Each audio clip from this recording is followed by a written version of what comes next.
KBS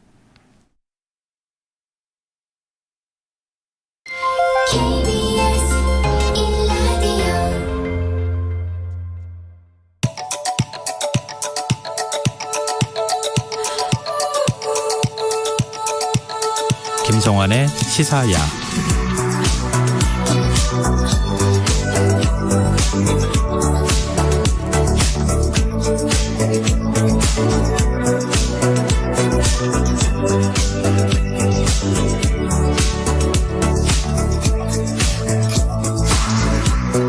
하루의 마무리, 오늘도 함께 하시죠.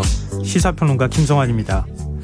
어젯밤 서울 영등포역에서 무궁화호 열차가 탈선해 승객 34명이 다치는 사고가 발생했습니다. 열차 탈선 사고 올해만 벌써 세 번째라고 하는데요. 열차 안전관리에 허점이 있는 건 아닌지 더 깊이 있게 들여다보는 인터뷰 시간에 전문가와 얘기 나눠보겠습니다. 월요일 코너죠. 실용서부터 경제, 경영 그리고 인문학까지 실생활에 필요한 책 이야기 주경야독 코너도 마련되어 있으니까요. 많은 관심 부탁드리겠습니다. 김성환의 시사는 청취자 여러분들의 관심과 참여 기다립니다. 방송 내용과 관련해 의견 있으신 분들은 문자 보내주십시오. 당첨된 분들께는 모바일 쿠폰 보내드릴 텐데요. 참여하실 번호는 샵9730이고요. 짧은 문자는 50원, 긴 문자는 100원의 이용료가 부과됩니다. 콩 어플리케이션과 KBS 일라디오 유튜브 채널을 통해서도 저희 방송을 실시간으로 시청 또 참여하실 수 있습니다. KBS 일라디오 김성환의 시사야. 그럼 지금 시작하겠습니다.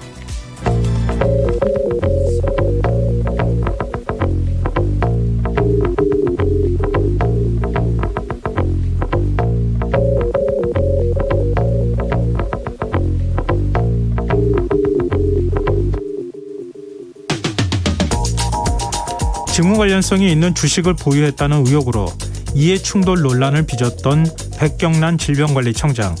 이번엔 누나 찬스 논란에 휩싸였습니다. 백 청장의 남동생이 코로나19 진단키트 생산업체에 사회이사로 지원하면서 제출한 직무수행 계획서가 공개돼 파장이 일고 있는데요. 여기엔 본인은 화학을 전공했지만 가족, 형제, 자매들이 의료제약업계에 종사하고 있다면서 마침 친누나가 질병청장이라고 적혀있다고 하죠. 누나의 지위를 이용해 사적 이익을 취하려 했다는 의혹이 나오는 대목인데요. 백경란 질병관리청장은 동생이 직접 직무수행계획서를 작성한 것도 아니고 서명도 위조된 것으로 확인됐다고 해명했지만 석연찮은 대목은 또 있습니다. 공교롭게도 백 청장의 동생이 사회이사 후보로 있을 당시 질병관리청과 해당 업체가 맺은 계약이 눈에 띄게 늘어났다고 하는데요. 이런 상황 어떻게 봐야 할까요? 이런 가운데 국회 보건복지위원회는 오늘 백경란 질병관리청장을 고발하기로 했습니다. 백 청장이 국회가 요구한 주식거래 내역서, 그러니까 각종 정보위원회에서 활동하면서 얻은 정보로 바이오 관련 주식을 사고 팔았는지 확인하기 위한 자료 요청 요구에 응하지 않았기 때문인데요. 12월 코로나19 재유행을 피할 수 없을 것이란 전망이 나온 상황에서 방역 사령탑이 이딴 의혹에 휩싸였는데요. 정책의 신뢰가 흔들리는 건 아닌지 걱정이 앞서는 건 어쩔 수 없어 보입니다.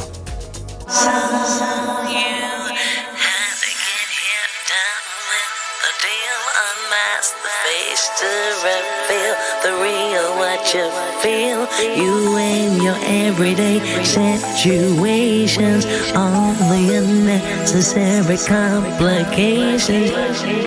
오늘 밤 당신 안에 꿈틀거리는 지식충전 본능이 깨어납니다.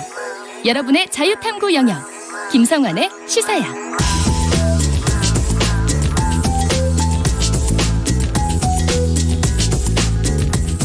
오늘 놓쳤던 뉴스 꼼꼼히 정리해드리는 뉴스야 시간입니다. 김민하 시사평론가 나와 계십니다. 안녕하세요. 안녕하세요. 네, 오늘 윤석열 대통령이 국가안전시스템 점검회의를 주재했는데 이 자리에서 국민들께 미안하고 죄송한 마음이란 입장을 밝혔어요. 그렇습니다. 이 국가안전시스템 점검회의 모두 발언에서 이렇게 얘기를 했습니다. 아들, 딸을 잃은 부모의 심경에 감히 비할 바 아니지만 국민의 생명과 안전을 지켜야 되는 대통령으로서 비통하고 마음이 무겁다. 이 유가족과 국민들께 미안하고 죄송한 마음이다라는 거였는데요. 네. 그러면서 이번 참사를 책임 있게 수습하는 것은 물론 다시는 이런 비극이 일어나지 않도록 안전한 대한민국을 만드는데 정부가 모든 역량을 쏟아야 된다.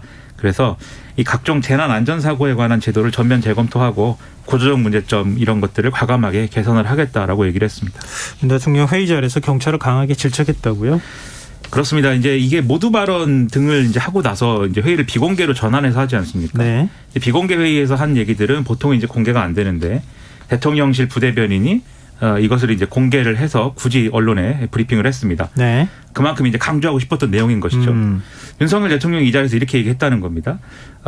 이 윤희근 경찰청장도 같이 있던 자리인데 대통령이 아니라 한 사람의 시민으로서 도저히 이해가 안 되는 점이 있다. 우리 경찰이 뭐 엉터리 경찰이 아니고 정보 역량도 뛰어난데 왜 4시간 동안 이 참사를 물끄러미 쳐다만 보고 있었느냐라는 얘기였고요.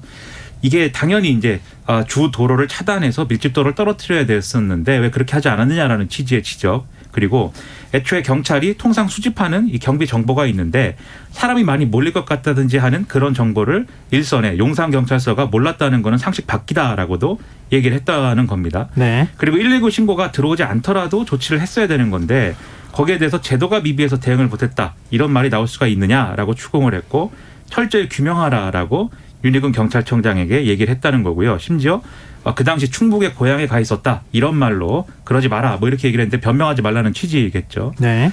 그리고 이제 현재 진행 중인 수사에 대해서도 아무리 특수본에서 수사를 하고 경찰청장은 관여를 안 한다고는 하지만 사고에 대한 행정적인 진상규명은 청장의 권한과 책임에 속하는 것이다라면서 이 진상규명을 최선을 다할 것을 또 요구를 했고요. 문책 인사 요구에 대해서 책임이라고 하는 것은 책임이 있는 사람한테 물어야 되는 것이다. 그냥 막연하게 다 책임져라. 그것은 현대사회에서 있을 수 없는 얘기다. 그러니까 진상을 제대로 규명을 해라. 이렇게 얘기를 했습니다. 근데 지금 윤희근 경찰청장을 향해서 지금 질책한 거 아니에요? 그렇습니다. 근데 책임을 지라는 거 아니에요? 정확히 얘기하면 이제 책임이 있는 사람을 찾아내라라는 취지인데, 근거를 찾아와라라는 얘기인데, 이제 국민들의 의심은 이제 이런 거겠죠. 그러니까 윤희근 경찰청장이 지휘하는 경찰이 과연 이제 윤희근 경찰청장을 포함한 경찰 지휘부의 잘못까지 끄집어낼 수 있겠느냐. 나아가서는 이상민 행안부 장관이라든지 그 당시에 이제 재난 구조와 관련된 여러 가지 것들을 다 할 수 있겠느냐 이런 의문이 있는 것인데 대통령은 어쨌든 이렇게 얘기를 해서 여러 가지 해석이 또 나옵니다. 그래서 이게 한편으로는 이상민 행안부 장관들에 대해서 인사조치 안 하겠다는 얘기 아니냐. 뭐 이런 해석도 나오고 또 반대쪽에서는 결국은 이 결과에 따라서 인사조치 할 수도 있다는 얘기 아니냐 뭐 이렇게 얘기도 하고 있고 해석만 여러 가지로 나오고 있습니다. 윤희근 청장이 SNS 프로필을 3번씩이나 바꿨다. 뭐 벼랑에서 손 놓아야 비로소 장부다. 뭐 이런 내용을 담고 있다. 이렇게 얘기하는데 글쎄요. 하여튼 어떻게 책임지는 모습을 보이는지 좀 지켜봐야 될 것 같고요. 한덕수 국무총리도 오늘 사과를 했어요. 국회 출석하는 자리였었죠. 그렇습니다. 국회 예결산 특위 종합정책질의에 출석을 했는데 이렇게 얘기를 했습니다. 국정을 책임지는 국무총리로서 국민들께 진심으로 죄송하다. 그리고 대한민국을 찾았다가 피해를 입은 외국인 그 가족에게도 깊은 위로의 말씀을 드린다. 이렇게 얘기를 했는데 지금 가장 초미의 관심사는 이제 이 농담 논란에 대해서 뭐라고 하느냐 이제 이 문제 아니겠습니까? 근데 한덕수 총리가 이렇게 얘기를 했습니다. 기자들이 제대로 듣지 못하는 그러한 어떤 마이크에 문제가 있는 그런 상태가 됐기 때문에 그것에 대해서 미안한 감정을 완화시키기 위해서 그러한 농담을 했다. 이렇게 얘기를 했는데 이게 사실 적절한 해명이라고는 이제 이해되지 않는 측면이 있다라고 이제 질의한 의원이 지적을 했거든요. 사과해야 되는 거 아니냐라고 했는데 그 문제에 대해서는 이미 사과를 했다. 이렇게 답을 했습니다. 지금 거친 논란이 불거지는 이상민 행정안전부 장관. 역시 또 국회 출석해서 사의 표명을 한 적이 없다. 이런 입장을 밝혔어요. 그렇습니다. 이 사의 표명한 적이 있냐. 대통령에게라도. 이런 질문이 나왔는데 사의 표명한 적 없다 이렇게 답을 했고 그러면 대통령실에 누구하고 이것과 관련해서 의논을 했느냐. 이렇게 묻는 질문이 나왔는데 의논하지 않았다. 이렇게 답이 나왔습니다. 그러면 사퇴하는 게 좋지 않겠느냐. 거치에 대해 어떻게 생각하느냐. 라고 하는 질문이 나왔는데 주어진 현재 위치에서 제가 할 수 있는 책임을 다하겠다라고 답을 했는데요. 뭐 이렇게 답을 했다면 언론의 해석 그리고 이제 뭐 평론가의 해석은 사퇴 의사는 없다. 이제 이렇게 해석을 대개는 하는 상황이 되겠죠. 그리고 이제 이 이른바 이제 이 발언 논란에 대한 추가적인 어떤 해명이 있었는데요. 이태원 참사 다음 날인 지난달 30일에 특별히 우려할 정도로 많은 인파가 모였던 것은 아니다. 경찰을 미리 배치함으로써 해결할 수 있는 문제는 아니었다라고 말한 거에 대해서는 재차 사과를 하면서 책임을 회피할 생각은 없었는데 정확한 원인을 알아야 올바른 대비를 하고 재발을 막을 수 있으니까 성급하게 판단하면 안 된다는 취지였다. 이렇게 또 설명을 했습니다. 여야 정치권 반응 어땠습니까? 일단 야당의 경우에는 이상민 행안부 장관하고 윤희근 경찰청장을 정조준해서 그야말로 이제 책임론을 제기를 하면서 사퇴가 불가피하다 이렇게 강하게 압박을 하는 그런 분위기였는데요. 이제 반면 이제 여당의 경우에는 방어에 나선 그런 모양새였습니다. 그래서 문재인 정권에서 임명된 경찰대 출신들이다 문제가 되는 사람들이. 그래서 이임재 전 용산경찰서장, 류미진 서울경찰청 상황관리관 등 이번에 입건된 사람들에 대해서 이 사람들이 애초부터 전 정권 사람들이다라는 취지의 그런 공격을 막 했고요. 근데 여기에 대해서 경찰청장은 뭐 별로 동의하지 않는다 이렇게 얘기를 했는데, 네. 근데 이제 여당이 전반적으로 다 그랬던 건 또 아닙니다. 일부 사람들이 이제 뭐 경찰판 하나에다 그래가지고 이런 주장을 했지만 다른 의원들의 경우에는 그럼에도 이상민 장관은 부적절한 발언을 했기 때문에 이것은 문제다. 사퇴할 의사 없느냐 이렇게 얘기하기도 했고, 또 이 제대로 이 참사를 대비했어야 되는 오세훈 서울시장이라든가 박형 용산구청장들에 대해서 책임을 묻는 이런 목소리도 여당 의원들이 일부 냈습니다. 이상민 장관이 경찰 수뇌부 뭐 치안정감, 치안감 면접받다 그러지 않았어요? 그런 논란이 있었습니다. 그리고 국회 출석한 오세훈 서울시장 이천 참사 미처 예측하지 못했다 이런 입장을 밝혔네요. 그렇습니다. 그날 이제 10만 명 이상이 운집할 것으로 다들 이제 예상을 한 상황이었는데 서울시가 위험을 인지했느냐라는 질문에 대해서 미처 예측하지 못했다 이렇게 답을 했고요.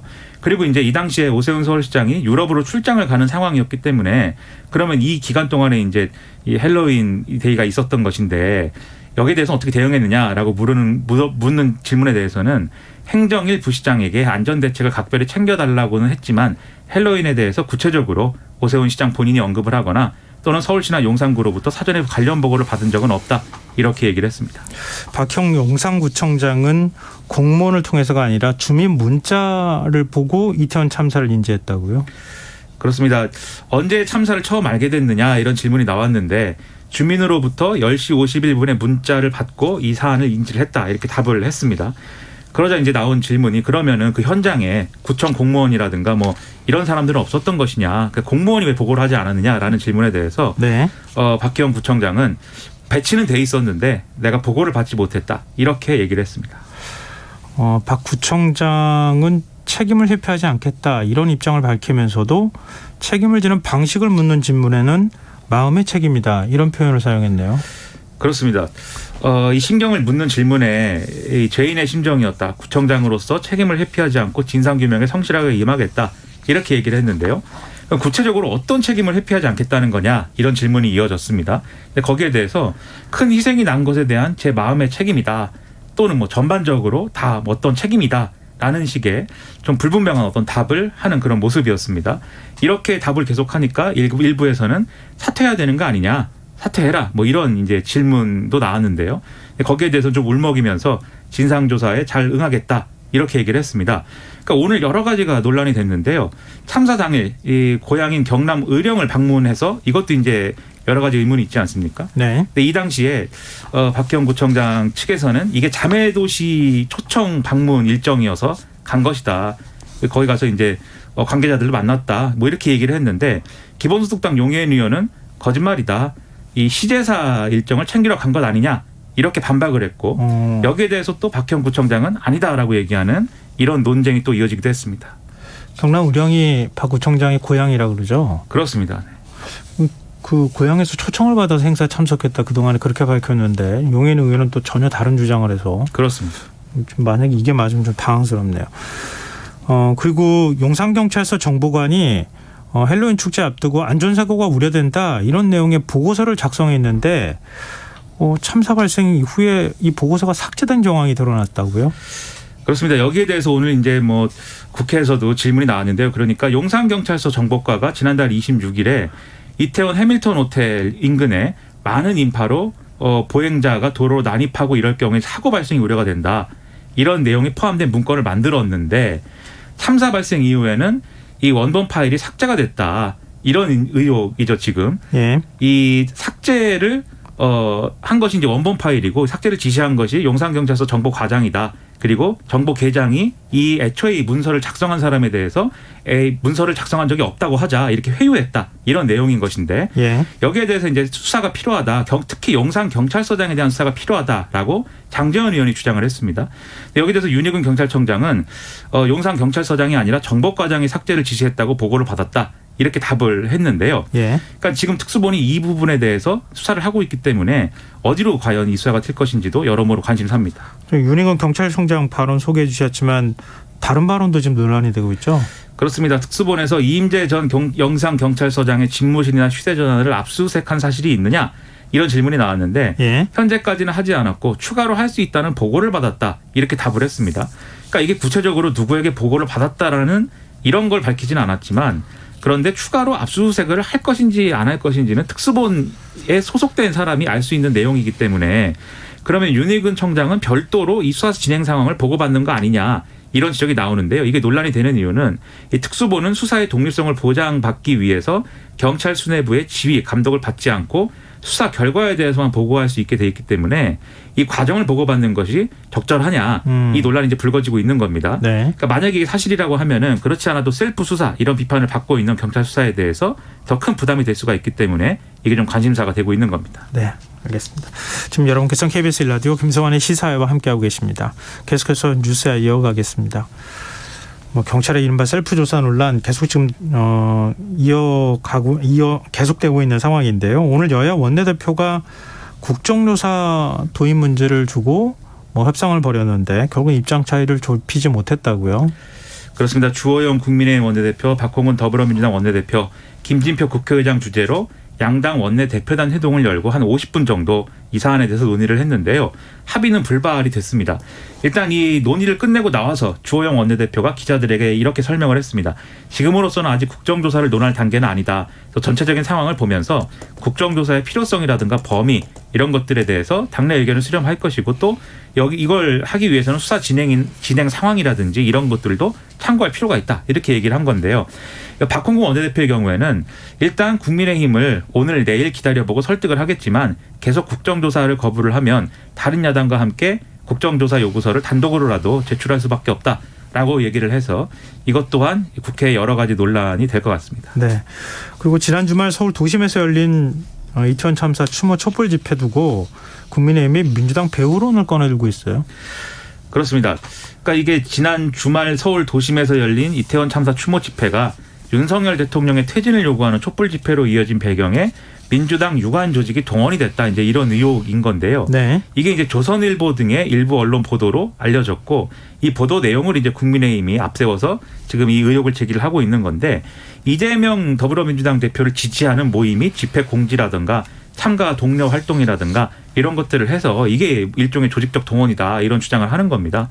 정진석 비대위원장의 경우에는 민주당이 국민에게 사과를 하고 정권 퇴진 운동을 하는 치졸한 정치는 그만둬야 된다라고 주장을 했고 주호영 원내대표의 경우도 민주당이 촛불 집회 참여를 독려하고 가짜뉴스를 공유하는 등 갈등과 분노를 부추기고 있고 그리고 국정조사 주장도 신속한 수사에 방해가 되고 정쟁만 야기할 뿐인 점이어서 이런 태도에 문제가 있다라고 거듭 주장을 했는데요.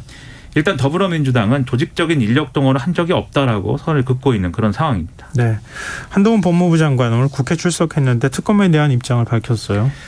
그렇습니다. 국회 예결산 특위 회의 참석에 앞서서 기자들과 만나서 경찰 수사가 미흡하다면 특검이 필요하다고 하는 주장이 있는데 어떻게 생각하느냐 이런 질문에 대해서 무엇보다 신속한 수사가 관건인 이런 대형 참사 사건의 경우에는 특별검사가 초동수사 단계부터 수사하는 것은 진실 규명에 오히려 장애가 될 수 있다고 생각한다라고 답을 했습니다.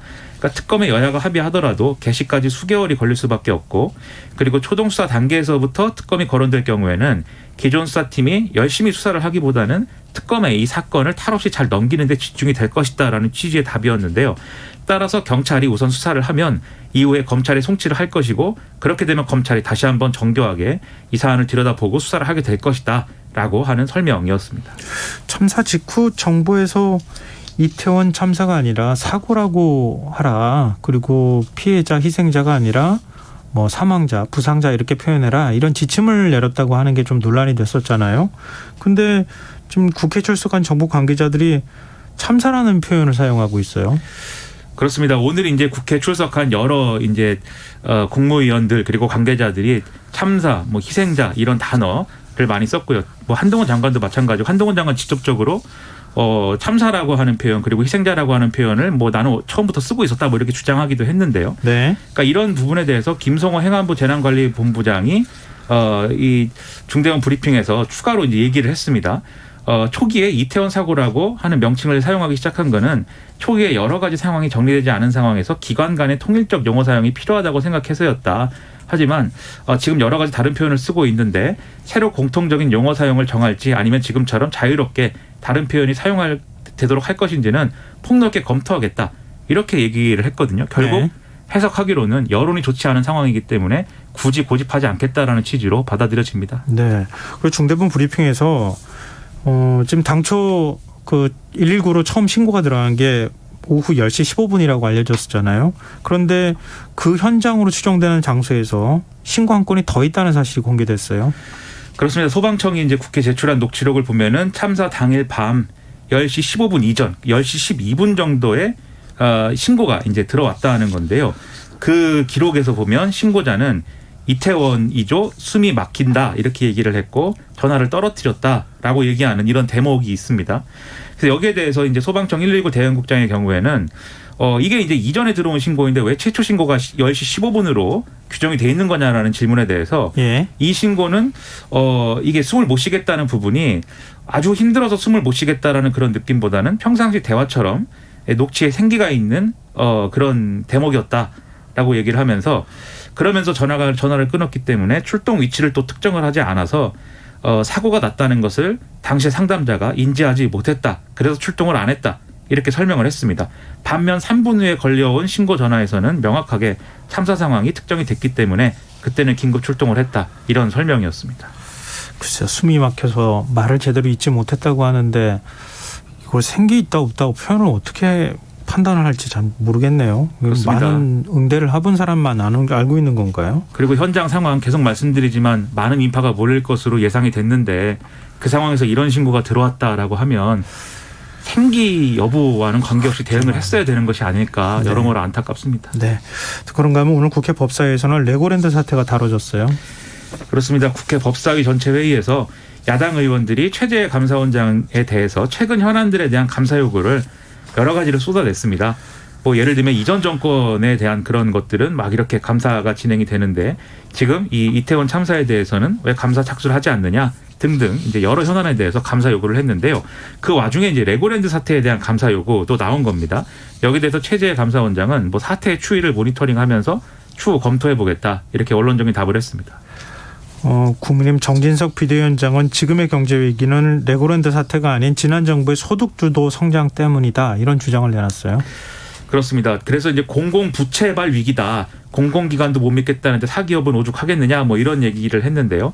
이게 김진태 강원도지사도 어제 국민의힘 의원들에게 메시지를 보내서 이 탈원전 정책으로 인한 한전의 적자를 메우느라고 한전이 대규모 채권을 발행해서 시장을 교란시킨 것이 근본 원인이다. 이걸 가리려고 민주당이 레고랜드를 정쟁화하는 것이다. 이런 주장을 했다고 하거든요. 네. 그런데 국민의힘 내에서도 다른 목소리가 있는 것 같습니다. 국민의힘 경제안정특별위원장을 맡고 있는 류성걸 의원의 경우에는 이 사안은 레고랜드에서 촉발된 부분이 분명히 있다. 그러니까 주된 책임은 어쨌든 레고랜드 문제이다라고 하는 얘기를 하기도 했습니다. 네.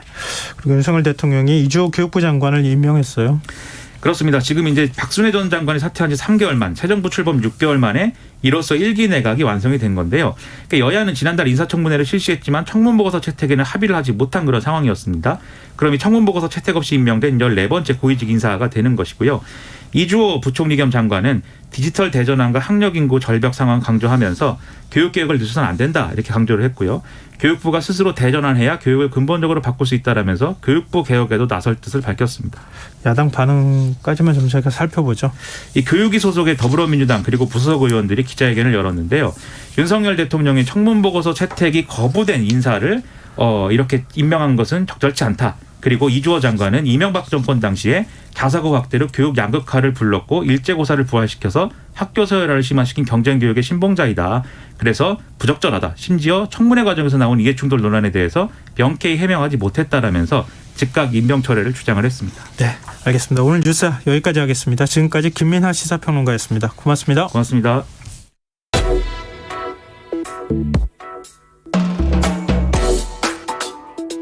더 나은 내일을 준비하는 시간 KBS 1라디오 김성환의 시사야. 어젯밤이었죠. 용산역을 출발해 익산역을 향하던 무궁화호 열차가 탈선하는 사고가 발생했습니다. 30여 명의 승객이 부상을 입었고 열차가 지연되거나 취소되는 등 사고 여파는 오늘까지 계속됐는데요. 이 같은 열차 탈선 사고 올해만 벌써 세 번째라고 합니다. 왜 이런 탈선 사고가 반복되고 있는 건지 임광균 송원대 철도경영학과 교수 연결해서 얘기 나눠보도록 하겠습니다. 교수님 안녕하십니까? 안녕하십니까? 네, 지금 역에 진입하면서 영등포역에 진입하면서 지금 무궁화호가 6량이 탈선한 것으로 지금 알려지고 있는데요. 이 속도가 아주 많이 나지는 않아서 피해가 그나마 적었다 이렇게 봐야 되는 겁니까? 예, 그렇습니다. 열차 탈선하면서 사실 그 속도가 굉장히 그 사상자와 피해 규모에 직접적으로 연관이 되는데요. 네. 가장 최근에 2018년도 12월 달에 그 강릉에서 일어났던 KTX 열차 탈선 사고 같은 경우에는 네. 100km로 이렇게 주행 중에 탈선이 났었습니다. 예. 그 다행스럽게 중상자는 한 명 발생했지만 피해액이 무려 이제 200억이 넘는 그런 이제 피해가 있었습니다. 근데 그 지금 역에 진입하는 과정에서 열차가 탈선한 것은 원인을 어떻게 우리가 좀 짚어볼 수 있을까요? 예를 들면은 뭐 선로 교환이 좀 제대로 안 됐다거나, 그러니까 들어오면서 열차가 선로를 이렇게 다른 선로로 이렇게 타는 과정들이 있었을 거 아니겠어요? 그 과정에서 잘못된 겁니까? 아니면 뭐 정비가 제대로 안 돼서 그런 겁니까? 어떤 원인을 우리가 의심해 볼 수 있을까요? 네, 불과 어제 일어난 사고이기 때문에 그 원인은 이제 이렇게 항공철도 사고조사위원회에서 조사를 해서 이제 발표를 하게 될 겁니다. 그렇지만 이제 기본적으로 역산에 이제 들어오면서 지금 진행님께서 말씀하신 것처럼, 주로 이제 역산에 들어오려면은, 선로가 이제 다양하게 있습니다. 네. 보통 이제 그런 이제 분기기를 통과를 하게 되는데요. 거기서 보통 이제 탈선 사고가 가장 또 빈번하게 이제 일어나고 있습니다. 그래서 크게 이제 탈선 사고 원인들을 보면, 네. 크게 이제 기술적인 요인과 인적 요인으로 구분을 좀 해볼 수가 있겠는데요. 예. 인적 요인 같은 경우에는 주로 이제 이렇게 운전자나 유주보수자들이 이제 잘못 취급해서 일어난 것들이 되겠고요. 기술적인 원인이라고 하면 조금 전에 말씀드린 선로 전환기 고장이나 뭐 차량의 고장 그런 것들로 이제 볼 수가 있겠습니다. 그런데 이제 정확한 원인은 아직 나오지는 않았지만, 네. 어젯밤에 일어난 사고 같은 경우에는 주로 이제 선로 전환기 쪽에서 그렇게 문제가 발생이 돼서 탈선이 됐을 거라고 그렇게 이제 예측이 되고 있습니다. 통상 이렇게 탈선 사고가 발생하면 뭐 사고 수습이라든가 원인 조사는 어떤 방식으로 이루어지는 겁니까? 예, 가장 먼저는 해당 철도를 운영하는 이제 코레일 입장에서 현장 사고 수습 본부가 즉시 가동이 돼서 이제 초기 대응팀이 사고 현장에 급파가 되겠고요. 그래서 사고 현장에 이제 물론 112와 119가 이제 같이 동시에 오게 될 거고, 가장 먼저 이제 사상자 구호와 이송, 그리고 승객 대피, 그리고 이제 현장 복구반이 투입이 돼서 그렇게 이제 복구를 하게 되는데요. 예. 여기에는 이제 그 국토부의 철도안전 감독관이 있습니다. 그리고 이제 항공철도사고조사위원회도 같이 이제 파견이 돼서 현장에 대한 원인과 피해 사항들을 이렇게 이제 측정을 하고 현장이 이제 복구가 돼서 시운전되고 그리고 열차가 이제 다시 정상 운행되는 그런 방식으로 이제 수습되고 있습니다. 이번 사고 복구 작업 보니까요. 지난 7월 발생했던 SRT 탈선 사고보다 시간이 더 걸렸어요. 그러니까 오늘 오후 5시간 넘어서야 지금 복구가 돼서 지금 다른 열차 운행이 시작됐다 이런 얘기가 좀 나오고 있는데요. 왜 이렇게 오래 시간이 걸린 겁니까? 네, 대략 한 20시간이 좀 넘게 걸렸는데요. 철도 사고 중에서 사실 탈선 사고가 굉장히 다른 사고 유형에 비해서 좀 이렇게 다시 열차를 재개하는 데까지 시간이 좀 많이 걸리는 이제 사고 유형입니다. 그게 왜 그러냐면 이제 탈선이 됐기 때문에 이제 선로도 또 다시 이제 또 설치를 또 해야 되고요. 예. 주변에 이제 어제 사고 같은 경우에는 또 옆에 있는 전차선과 이제 신호기도 이제 같이 그렇게 파손이 된 그런 이제 결과를 끼쳤기 때문에 다른 때보다 이제 이렇게 복구하는데 시간이 좀 굉장히 오래 걸렸습니다. 근데 또 사실 우리가 또 따지고 보면 지난번에 이제 7월 달에 발생했던 그 SRT 탈선 사고 같은 경우에 대전 주차장에서 일어났는데요. 네. 그 경우도 거의 한 20시간은 좀 안 되지만 또 유사하게 한 그 정도 실질적으로 이제 완전 복구가 돼서 운행되기까지는 거의 또 유사하게 또 시간이 소요된 게 사실입니다. 네, 좀 우려스러운 부분은요. 이 철도 탈선 사고가 올해 벌써 3번째 발생했다고 하는 거고요. 지금 코레일 노선에서 올 7월까지 발생한 탈선 사고까지 따지면 10건이나 된다고 하더라고요. 이게 어떤 정비에 근본적인 문제가 있거나 좀 시스템상의 문제가 있는 건 아닙니까? 네, 탈선 사고가 사실 올해 지금 9월 달까지 11월 달까지 보면은 데이터상으로 보면 이제 12건으로 더 이제 또 증가가 됐습니다. 예. 이 탈선 사고가 사실 이제 자주 이제 이렇게 일어나는 이유는 주로 이제 어떻게 보면은 사고 또 책임 그런 문제로부터 우리가 또 자유할 수가 없는데요. 예. 우리가 이제 2004년도에 철도산업 구조개혁을 또 실시를 했습니다. 예. 철도산업 구조개혁은 말 그대로 이제 철도 운영은 코레일이 하고 그다음에 철도 시설을 건설하고 유지관리하는 것은 이제 국가철도공단이 이렇게 이제 책임을 나누게 됐는데, 근데 실질적으로는 건설은 국가철도운영기관에서 하지만 그 시설물에 대한 유지관리는 운영자인 코레일에서 그렇게 하고 있습니다. 네. 이게 이제 그 시설을 렌트를 해서 쓰고 있는 운영기관에서 유지관리까지 하고 있다 보니까 대부분 이게 이제 탈선 사고가 일어나는 경우에는 사실 30%만 그 차량 자체에서 일어나는 그런 원인들이 대부분이고요. 예. 나머지 대략 한 70%는 주로 이제 시설물과 서로 이제 인터페이스 되면서 발생되는 그런 문제들입니다. 지금 무슨 얘기냐면 네. 시설을 이제 건설하고 유지 관리해야 되는 그런 기관과 또 그걸 또 사용하고 있는 또 사용자인 코레일과의 그런 관계에서 늘 항상 유지 관리에 관한 그런 명확한 또 문제들이 발생했을 때 책임 소재가 좀 명확치 않아서 그런 문제들이 좀 상존하고 있는 게 지금 또 현실입니다. 그러니까 두 기관의 시스템이 제대로 연결이 안 되거나 아니면 의사소통이 안 되거나 책임을 자꾸 떠밀다 보니까 책임지려고 하지 않다 보니까 사고가 재발되거나 뭐 이렇게 된다고 봐야 되는 겁니까?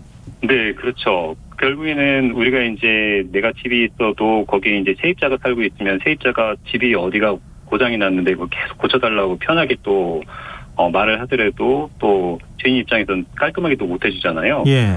그런 것처럼 우리가 이제 그 철도 시설물의 소유권이 국가에게 있는데 그 또 유지 관리는 또 코레일에서 하고 있다 보니까 늘 항상 그런 이제 그 유지 관리의 어떤 그 문제나 또 사고가 일어났을 때 어떤 책임 문제들이 서로 그렇게 늘 항상 공방을 오고 가고 있는 상태인 거죠.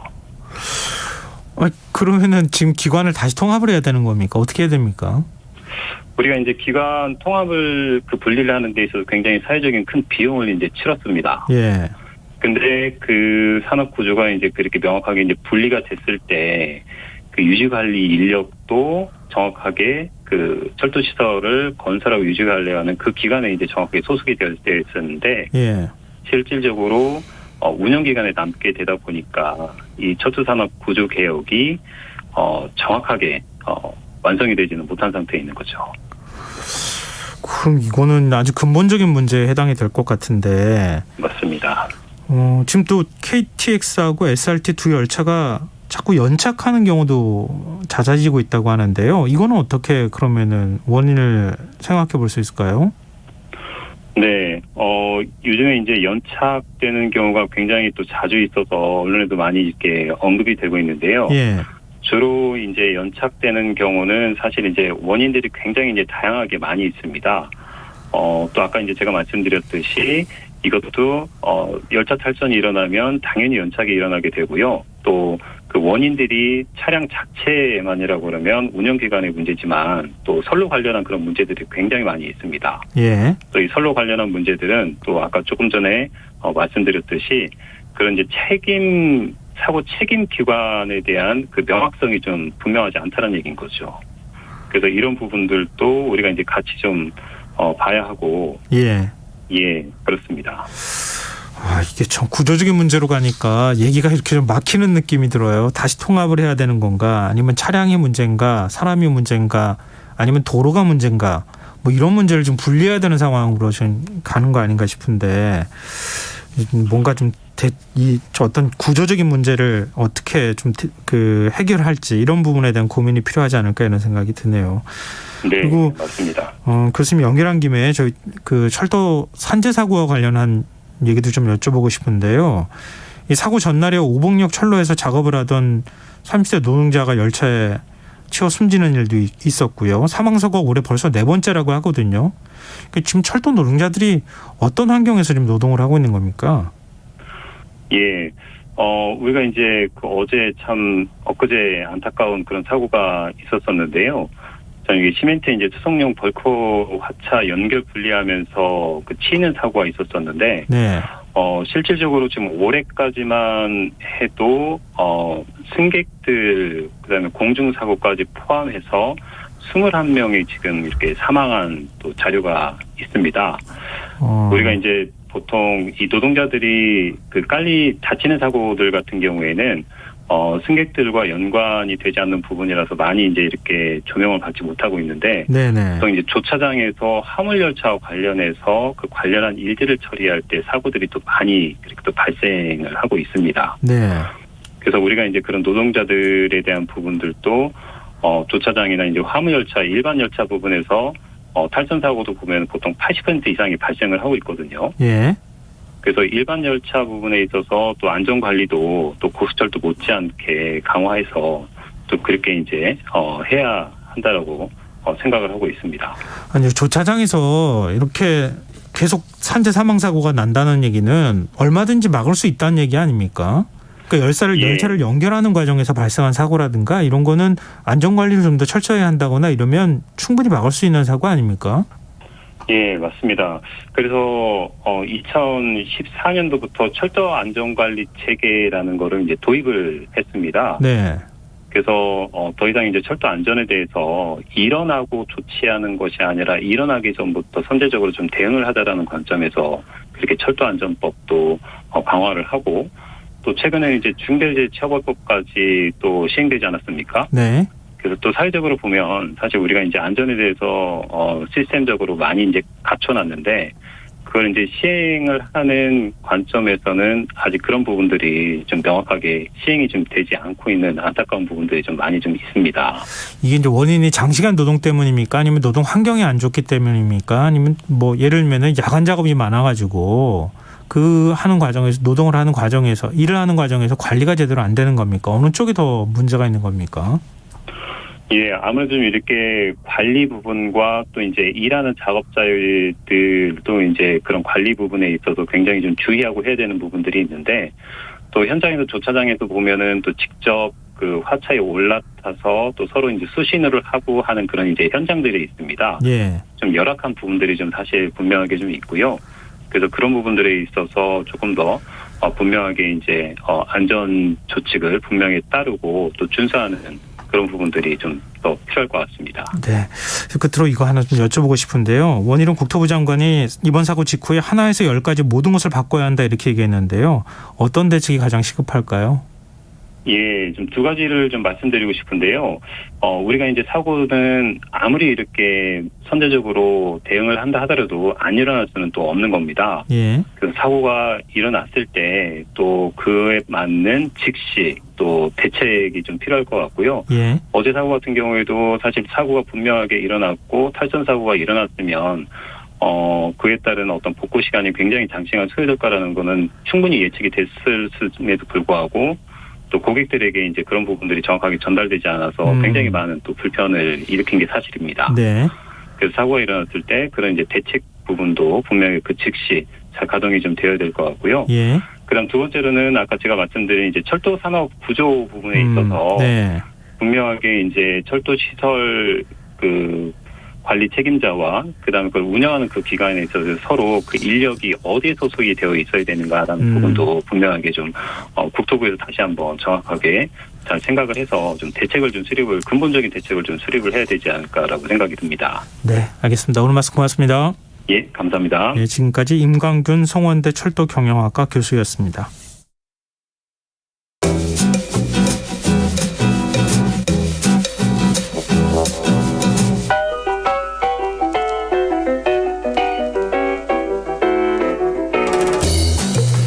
코로나19 사태 이후 우리는 어떤 가치에 주목해야 하는 걸까요? 실용서부터 경제학, 경영, 인문학까지 실생활에 도움이 되는 책 이야기 나누는 시간입니다. 듣고만 있어도 똑똑해지는 지식충전소 주경야독 성신여자대학교 겸임교수이자 북튜버인 이시안 작가 나오 계십니다. 안녕하세요. 네, 안녕하세요. 예, 오늘 어떤 책 함께 읽어볼까요? 올 한 해 비즈니스 쪽에서 예. 가장 화두가 된 키워드가 두 가지 있거든요. 네. 하나는 메타버스고요. 하나는 ESG입니다. 많이 아마 들어보셨을 거예요. 네네. 청취자분들도. 기업들이 계속 ESG 네네네. 강조하고 있더라고요. 네, 사실 메타버스는 크립토 겨울이라는 게 오면서 요즘은 약간 좀 관심이 사라지는 경향인데 ESG는 여전히 화두거든요. 그래서 최근에 뭐 ESG에 대한 책들도 많이 나오곤 했지만 오늘 소개해드릴 책은요. ESG에 대한 소개를 거의 처음에 시작한 책이고요. 그래요? 그러니 많지 초창기에 나와서 또 일반인들도 비교적 알기 쉽게 써져 있기도 하거든요. 김재필 작가님의 ESG 혁명이 온다를 소개해드리겠습니다. 기업들이 이렇게 ESG에 관심이 많다고 하면 네. ESG는 대체 뭘까 궁금할 수밖에 없는데요. 좀 쉽게 설명 좀 해주세요. 네, 그러니까요. ESG 많이 들었는데 막상 그 각각이 무슨 의미냐 그러면 또 네, 좀 애매하죠. 헷갈리거든요. 네. 그러니까 이게 약자입니다. E가 environmental, 그다음에 S가 social, 그다음에 G가 governance의 머리 글자를 딴 건데요. 네. 그러니까 각각 그 환경, 그다음에 사회적 가치, 지배구조 이렇게 해석을 할 수가 있어요. 뭐 조금 더 자세히 살펴보면 환경은 뭐 흔히 얘기하는 탄소 발자국이나 에너지 효율, 뭐 재생에너지 사용 같은 것들이 포함이 되는 것이고요. 오염물질 배출을 최소화하는 이슈, 뭐 이런 것들 기업이 가진 이슈들에 대한 이야기죠. 네. 그다음에 사회는 근로환경, 또 노사관계라든가 지역사회 이슈 같은 것들을 포함을 하고요. 그다음에 여기에 뭐 성차별이나 인종차별 같은 민감한 문제도 포함을 합니다. 그리고 거버넌스, 지배구조라는 건 이사회 네. 구조 및 다양성, 주주권리 보장 같은 이슈들을 포함을 하는데요. 그러니까 결국 이게 무슨 얘기냐면 예전에는 뭐 기업이 돈만 많이 벌었으면 됐다. 그 기업의 목적은 이윤 추구다 이런 거였잖아요. 네. 근데 요즘은 그것만이 아니라 환경을 생각하고 사회적 문제 해결에 동참하고 그리고 올바르고 투명하게 경영하는 기업이 결국 소비자도 투자자도 원하는 기업이다. 그러니까 얼마나 돈을 버느냐가 아니라 어떻게 돈을 버느냐가 중요해진 것이다라고 해석할 수가 있을 것 같습니다. 근데 바로 지금 이 시기에 ESG를 주목해야 하는 이유 뭘까요?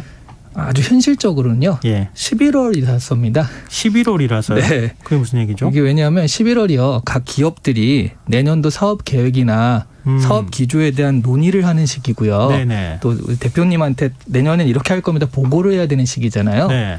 그리고 뭐 주주들한테도 우리 내년에 이렇게 할 것이다 또 발표를 하는 시기이기도 하고요. 예. 근데 내년에 사업 기조나 방향성에 빠지지 않고 등장하고 있는 게 바로 ESG라는 단어이기 때문이에요.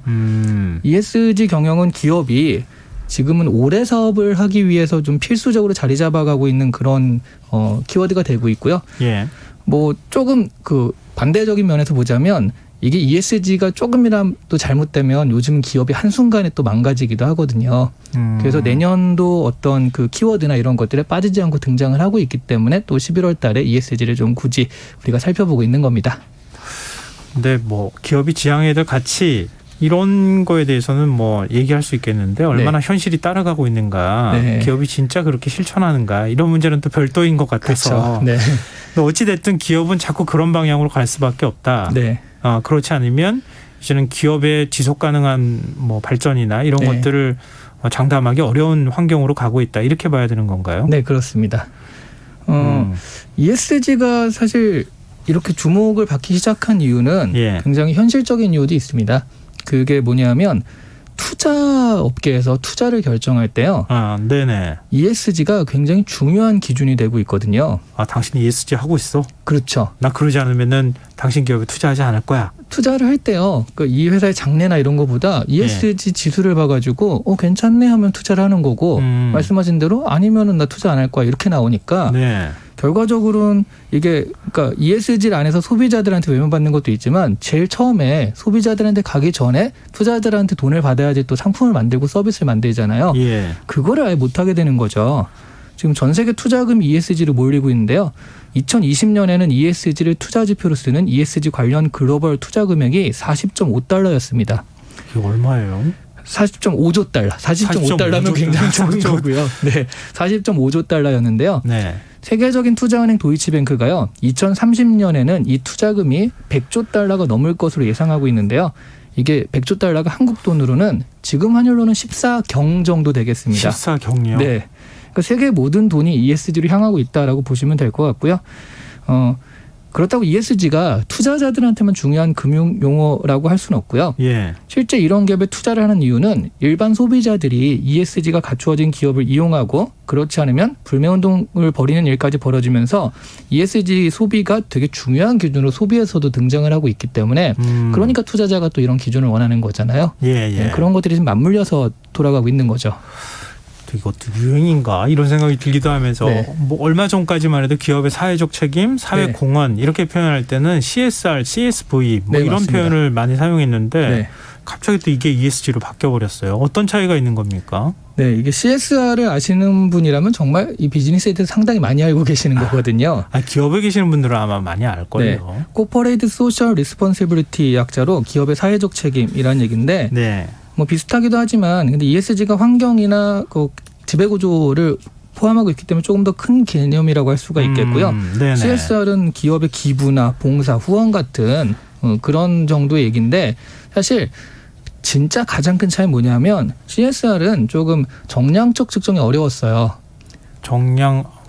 그렇죠. 네네, 뭐 우리 기업이 얼마를 해야지 뭐 좋은 기업이다 네. 이렇게 얘기하기가 쉽지가 않았죠. 그리고 우리 기업이 CSR을 뭐 실천한다 그러면 그 고아원 같은데 양로원 같은데 가가지고 사진 찍고 오고 뭐 이런 정도만 했었잖아요. 봉사활동 같은 것들을 했었잖아요. 네, 그리고 뭐 사회에서 잘 만들지 않는 약품도 만든다던가, 네. 뭐 그렇게 해서 사회에 기여를 한다거나 네. 뭐 이런 형태로 자꾸 이렇게 갔었던 거잖아요. 근데 ESG의 가장 다른 점은요. ESG는 투자의 지표가 되다 보니까 정확한 정량적 측정이 필요하다는 거죠. 네. 그래서 ESG는 기업의 행동이 사회와 환경에 미치는 영향 등을 구체화하고 가능한 수준에서 지표화한다라는 것이 핵심이거든요.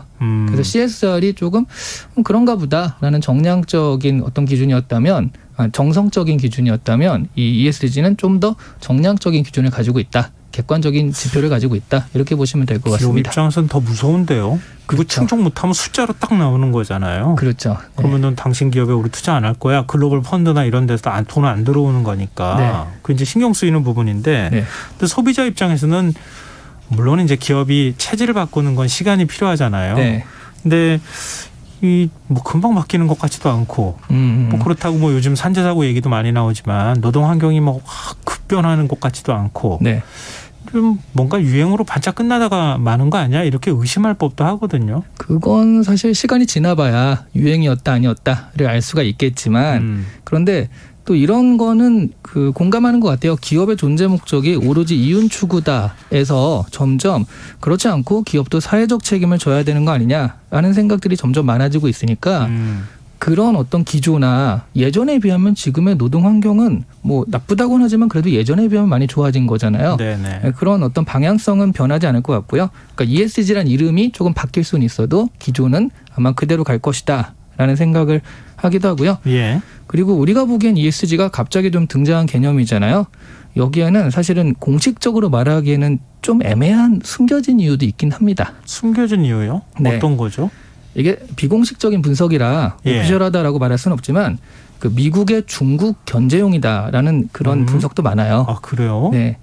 중국의 물건들이 예전엔 값만 싸고 품질은 별로라는 인식이 있었잖아요. 예. 예전에는. 예. 그 메이드 인 차이나 해가지고 막 무시하고 그랬지만 최근 몇 년 동안 보면 가격은 여전히 저렴한데도 품질이 굉장히 좋아지면서 경쟁력을 가지기 시작을 했거든요. 네. 뭐 틱톡 같은 기술 기업들이 또 순식간에 성장을 하기도 했고요. 네. 그래서 중국 기업을 잡기 위해서 ESG란 기준을 설정하고요. 거기에 맞지 않는 기업들은 퇴출시키는 것이다. 라는 그런 어떤 그 분석도 있기는 그러니까 합니다. 예를 들어 글로벌 스탠다드를 네. 중국이 따라오지 못할 정도로 확 올려버리는 거예요. 그렇죠. 그 중국 기업이 성장성에 초점을 맞추다 보니까 아무래도 뭐 환경이라든가 노동이라든가 이런 쪽에서 어떤 기준을 충족시키지 못할 경우들이 많거든요. 네네. 기업들이. 예. 그러다 보니까 그렇지 못한 기업들은 아예 투자를 안 해주고 국제 무대에서 퇴출시켜버린다. 이렇게 나가니까 중국 기업의 견제가 된다라는 거죠. 왠지 귀에 또 솔깃하게 들어오는데요. 그 네. 말씀 들어보니까. 네. 근데 여기에 이제 한국에 기회가 있는 것도 있습니다. 예. 사실 예전에 우리나라가 반도체 강국이 된 것도요. 이와 유사한 사례가 있었는데 미국이 반도체가 개발돼서 앞서 나갈 때 그 네. 국가적으로 반도체를 육성하고 기업들을 이합 집산시켜가지고 좀 국가적으로 대항했던 게 일본이거든요. 네네. 그래서 80년대만 해도요. 일본의 반도체 산업이 아주 위협적이었어요. 미국한테는. 그렇죠. 네. 그러니까 미국이 바로 여기에 대해서 딴지를 겁니다. 1986년에 1차, 그다음 91년에 2차 반도체 협정을 통해서 일본 기업의 미국 내 반도체 수출을 제한한 거죠. 네. 그런데 일본의 반도체 수출이 제한된 건 맞아요. 근데 거기에 대해서 미국이 그럼 미국 기업이 떴느냐 하면 그렇지 않고 거기에 이익을 본 게 삼성과 하이닉스. 그렇죠. 네. 네. 그렇게 돼서 일본의 자리를 대체하기 시작을 한 거거든요. 이번에도 약간 어떻게 보면 중국을 잡기 위해서 그런 기준을 만들었지만 우리가 그런 기준을 충족시키지 못한다면 우리도 거기에 쓸려갈 수 있지만 대신 그런 기준을 좀 가진 채 경쟁력을 가진 물건들을 만들고 서비스를 제공한다면 이게 기회가 될 수 있다는 거죠. 또 우리 입장에서는 정말 잘 대비를 하면 오히려 말씀하신 것처럼 훨씬 더 좋은 기회가 될 수도 있겠어요. 네, 뭐 ESG가 투자 지표가 된다는 거는 그 ESG가 잘 갖춰진 기업은 경쟁력이 있다라는 얘기가 되는 것이고요. 네. 실제로 탄소 조정세라든가 뭐 탄소 국경세 이런 것들이 있는데 이런 부분에 대해서 우리가 그런 탄소 배출량이 좀 안 좋잖아요. 세계 네, 8위 그렇죠. 정도 되니까 네. 그런 부분들을 미리 잘 갖춰놨다라고 한다면 이런 부분들이 오히려 우리한테 더 좋은 경쟁자를 좀 이길 수 있는 그런 것이 될 수 있으니까 그런 걸 갖추기 위해서 노력해야 될 것 같아요. 우리가 기존에는 기업들이 한국 네. 기업들이 선진국을 쫓아가는 방식이었는데 네. 우리가 좀 앞으로 뛰어나가가지고 먼저 달려가는 네. 그런 형태가 좀 필요하지 않을까 싶은데요. 그렇습니다. 우리가 지금 이 책을 읽어야 하는 이유 어떻게 정리할 수 있을까요? 네. ESG가 이제 기업적으로 제가 말씀을 드렸는데 예. 돈을 얼마나 버냐보다 어떻게 버냐도 중요하다 이렇게 말씀을 드렸고요. 최근에 SPC 사건 같은 걸 보더라도요. 환경이나 노동자를 생각하지 않는 기업들에 대해서 불매운동을 벌이고 있잖아요. 맞습니다. 네. 그래서 이 수출뿐만 아니라 내수 역시 ESG를 갖추자면 힘들어지고 있어요. 근데 소비자 입장에서도 보자면 ESG는 결국 환경이나 사회 문제 등에 도움을 주는 그런 기업들한테 내가 이제 그 물건을 사겠다는 얘기거든요. 그렇죠. 그러면 곧 우리의 소비가 사회적 행동으로 연결되는 거나 마찬가지입니다. 이왕이면 이쪽 기업 걸 사면 내가 환경에 조금 더 일조하는 것이 되니까요. 그래서 그런 ESG가 잘 갖춰진 기업들의 상품을 사는 것이 곧 나도 사회를 좀 더 좋게 만드는 데 기여하는 것이다라고 생각할 수도 있을 것 같아요. 네, 소비자 인식도 달라졌고 네. 국제 기준도 달라졌으니까 우리 기업들이 좀 빨리 대응해 나갔으면 좋겠습니다. 네. 자, 오늘 주경야독 여기까지 하겠습니다. 지금까지 북튜버 이시안 작가와 함께했습니다. 고맙습니다. 네, 감사합니다. KBS 1라디오 김성환의 시사 이번 순서는 여기서 마무리하겠습니다. 전 11시 정각 2부에 다시 오겠습니다.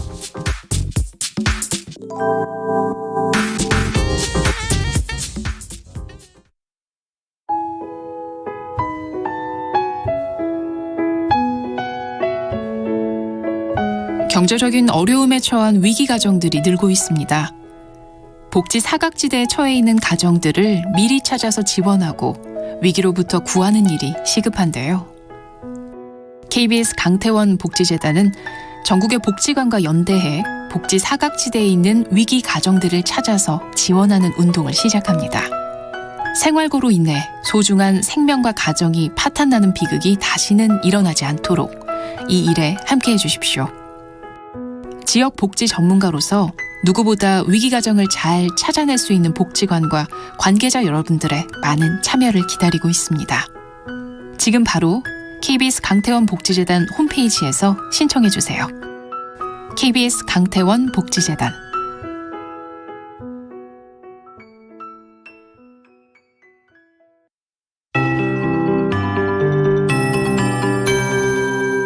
KBS 58분 날씨. 내일은 전국이 구름 많다가 아침부터 맑아지겠습니다. 건조주의보가 발효 중인 강원 영동과 경상권 해안, 전남 동부를 중심으로 대기가 매우 건조하겠습니다. 산불 등 화재 발생에 주의하시기 바랍니다. 새벽까지 경기 남부와 강원 영서 중남부, 충남권에 5mm 미만의 비가 가끔 오겠고 충북과 전북 서해안에는 빗방울 떨어지는 곳 있겠습니다. 오전까지 인천과 경기, 강원 내륙을 중심으로는 짙은 안개가 끼겠고 그 밖의 지역도 안개 끼는 곳 있겠습니다. 교통안전에 유의하시기 바랍니다.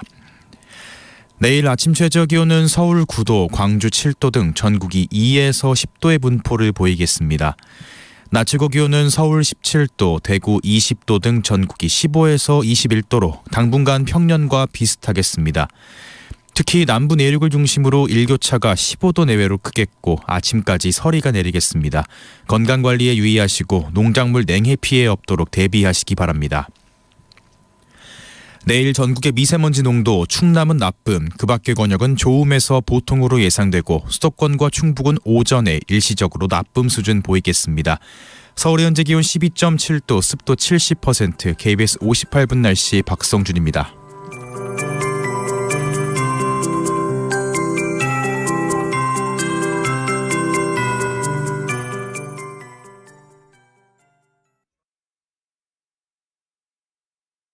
정성을 다하는 국민의 방송 KBS가 11시를 알려드립니다. AM 711kHz, FM 97.3MHz, KBS 1라디오입니다. HLKA.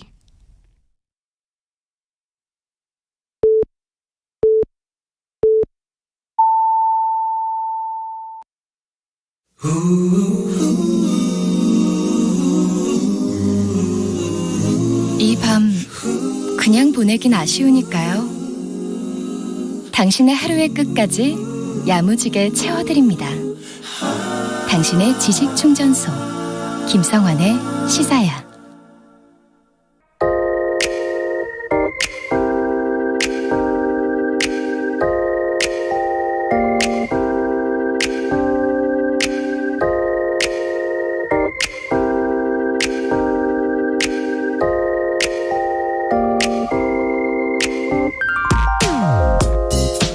지난 2014년 세월호 참사를 계기로 2018년 국립정신건강센터 산하에 국가 트라우마 센터가 설치됐습니다.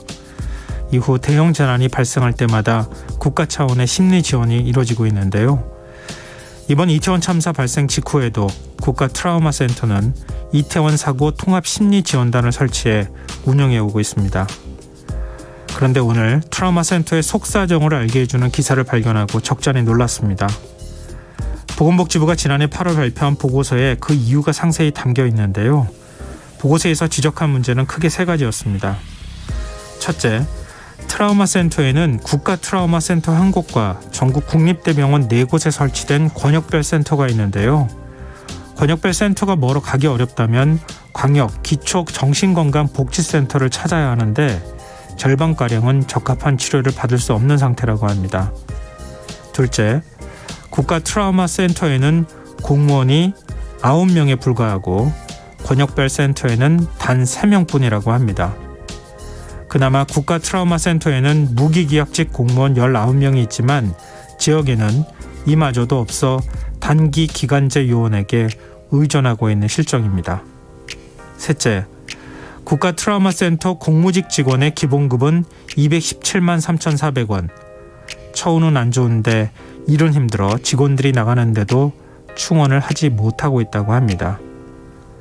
결국 예산과 인력을 추가로 확보해야 문제를 해결할 수 있다는 이야기가 될 텐데요. 최근 1년 평균 상담 건수는 40%가 증가했지만 트라우마 센터 예산은 올해 42억 6천만 원에서 내년도 42억 8,300만 원으로 3% 늘어나는데 그쳤다고 하고요.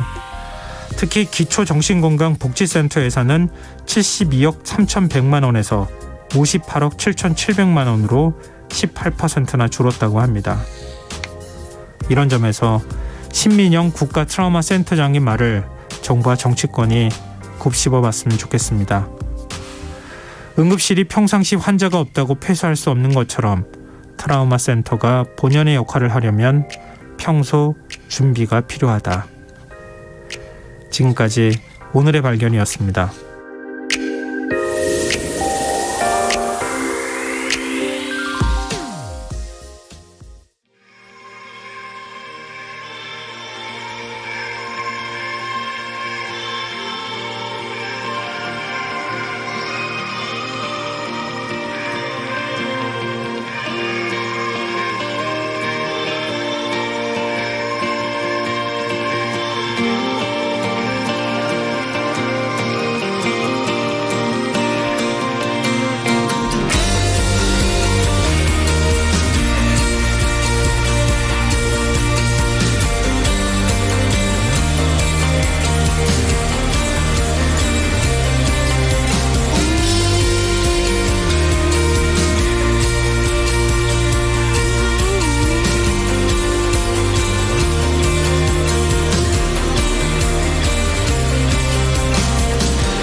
a car downtown and took what they offered me to set me free. I saw the lights go down at the end of the scene. I saw the lights go down and standing in front of me.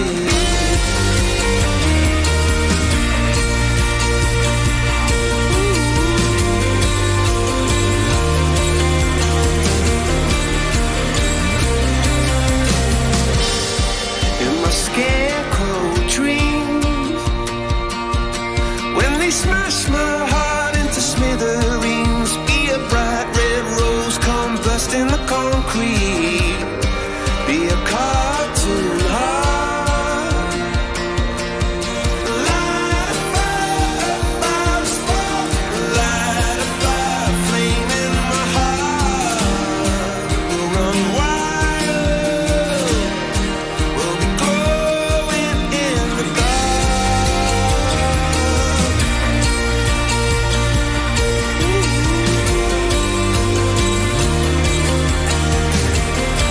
We'll be glowing in the dark.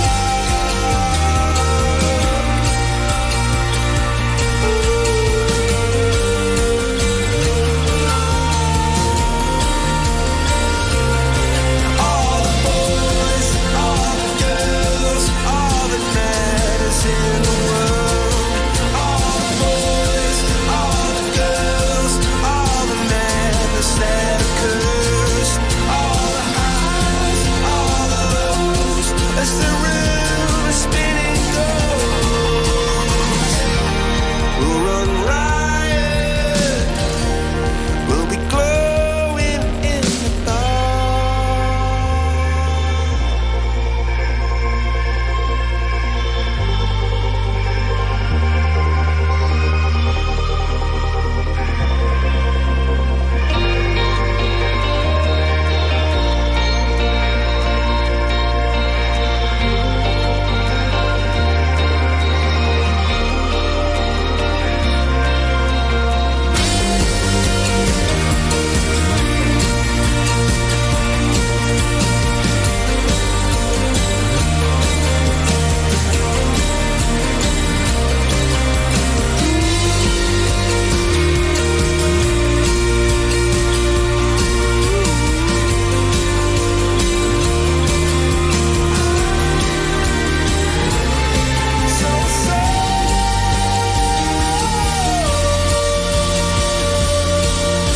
Luminous and wired, we'll be glowing in the dark.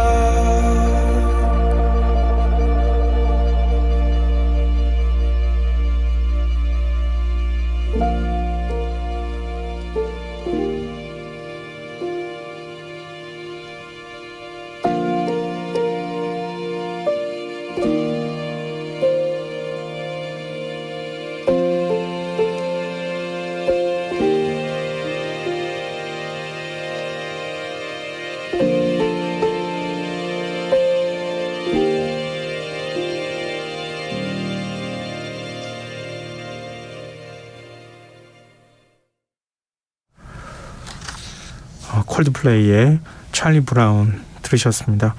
김성환의 시사는 언제나 청취자 여러분의 관심과 참여 기다립니다. 오늘도 청취자 여러분들 다양한 의견 문자 들어오고 있는데요. 오늘의 발견 들으시고요. 7130 쓰시는 청취자분께서 트라우마 센터 기사를 보면서 국가에서 센터 지원을 적극적으로 늘리는 것이 시급하다는 생각이 들었습니다. 나에게도 이런 일이 일어날 수 있는데 이태원 사고 현장에 계셨던 분들은 계속 생각나서 마음이 혼란스러울 듯해요. 국가에서 센터를 적극적으로 늘려 꾸준한 상담을 해주셨으면 합니다. 그리고 사고가 생기지 않았으면 하는 바람입니다. 이렇게 의견 주셨습니다. 그리고 9909님께서 대부분의 학교에서도 학생의 마음을 돌볼 상담 선생님을 필요로 하는데 하물며 온 국민의 마음을 살피는 기관 역시 중요해 보이네요. 이런 의견 주셨습니다. 저도 사실 국가 트라우마 센터가 굉장히 큰 역할을 할 거다. 또 이런 사고 날 때마다 국가 트라우마 센터에서 심리 지원을 당연히 하겠지. 이런 생각만 했거든요. 근데 앞서 제가 소개해드렸던 것처럼요. 공무원이 3명 있고 9명 있고 그렇다네요. 그러니까 이런 상황에서 과연 체계적으로 어느 정도 심리 지원을 할 수 있을까. 이렇게 많은 분들이 심리 치료가 필요한 상황에서는 제대로 역할을 하기가 쉽지 않을 것 같은데라고 하는 생각을 하게 됐습니다. 그래서 뭐 우리가 뭐랄까 기사나 이런데 나오는 거 떨어져 있을 때 당연히 의뢰 그렇다고 생각했던 거하고 실제 현실은 많이 다를 수 있겠구나 이런 생각을 했습니다. 이런 것들을 하나씩 튼튼하게 만들어 놓는 것, 이게 바로 재난 대비의 시작이 아닐까 싶습니다. 정부와 정치권이 이런 부분 유념했으면 좋겠습니다. 당장 내년 예산안 좀 심사를 해야 되는 상황이거든요. 정치권에서도 아마 이런 부분들 인식하고 있지 않을까 기대해 봅니다. 자, 오늘 의견 보내주셔서 정말 고맙습니다. 계속해서 의견 많이 보내주십시오. 저희가 추첨해서 당첨된 분들께 모바일 쿠폰 선물로 드리겠습니다. 참여하실 문자 번호는 샵 9730이고요. 짧은 문자는 50원, 긴 문자는 100원의 정보 이용료가 부과됩니다. 콩 게시판, KBS 라디오 유튜브 채널을 통해서도 무료로 참여하실 수 있습니다. KBS 라디오 김성환의 시사회와 함께하고 계신 지금 시각은 11시 10분입니다.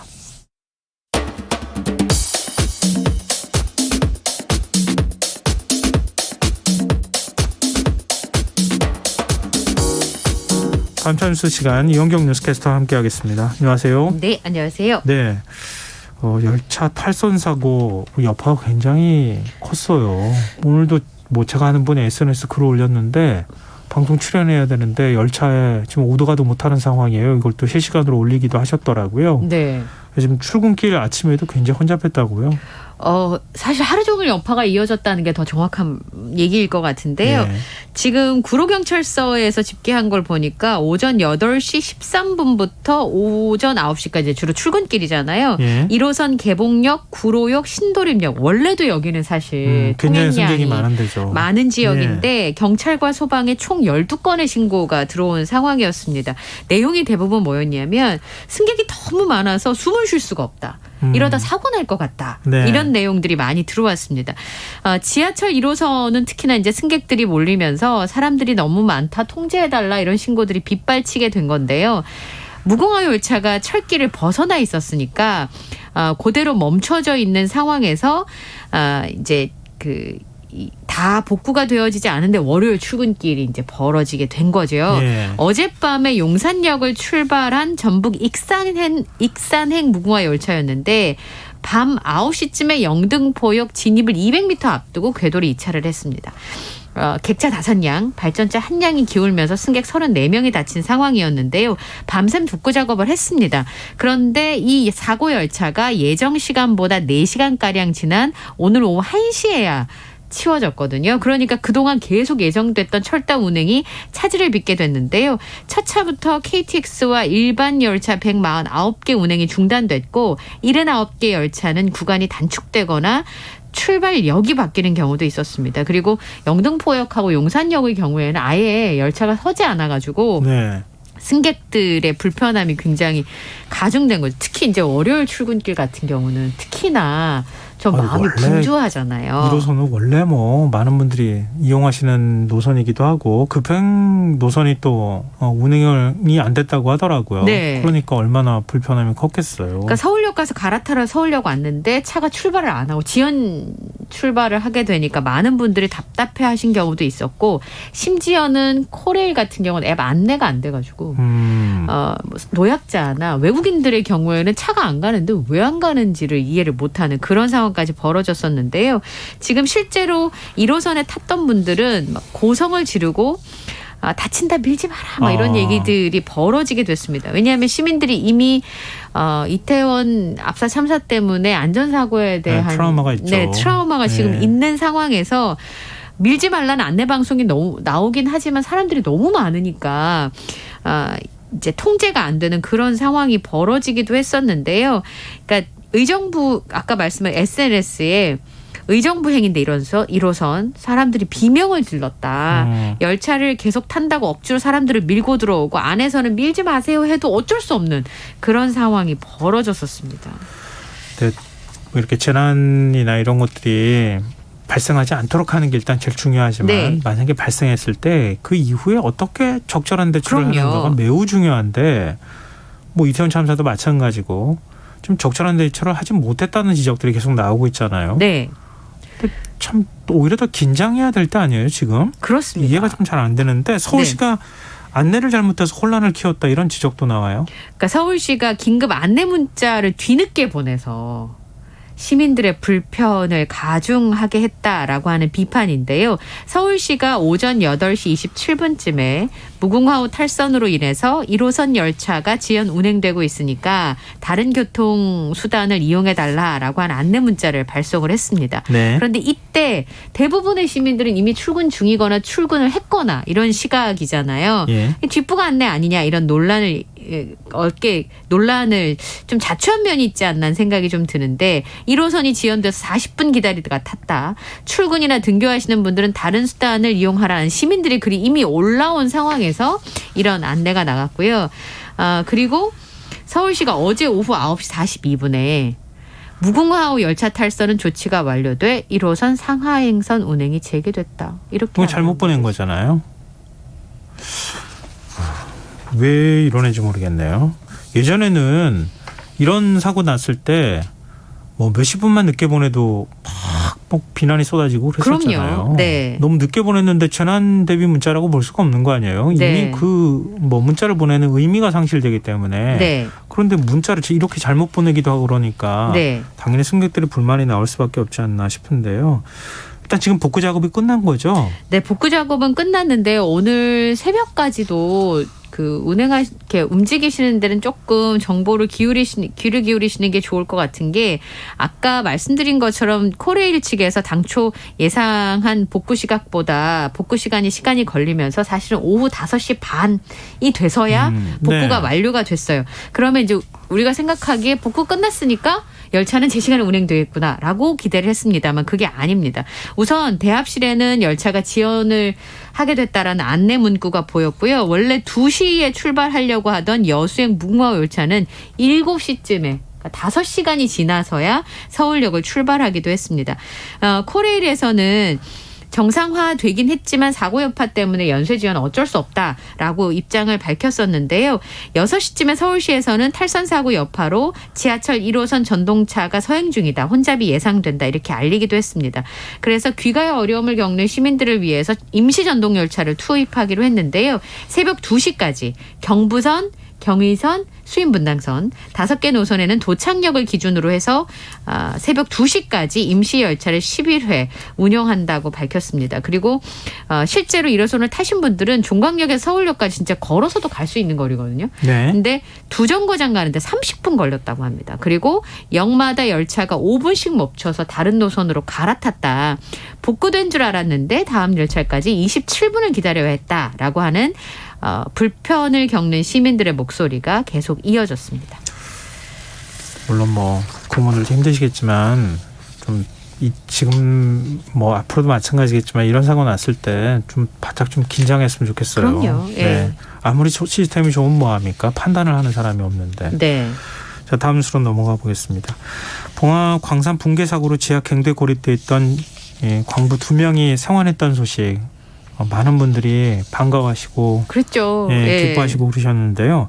지금 이분들 건강 상태는 어떻습니까? 예상보다는 좋다가 이제 말씀을 드릴 수 있는 내용인데 사실은 이제 저희가 그때 저희 금요일 날 방송 때 말씀드렸잖아요. 네.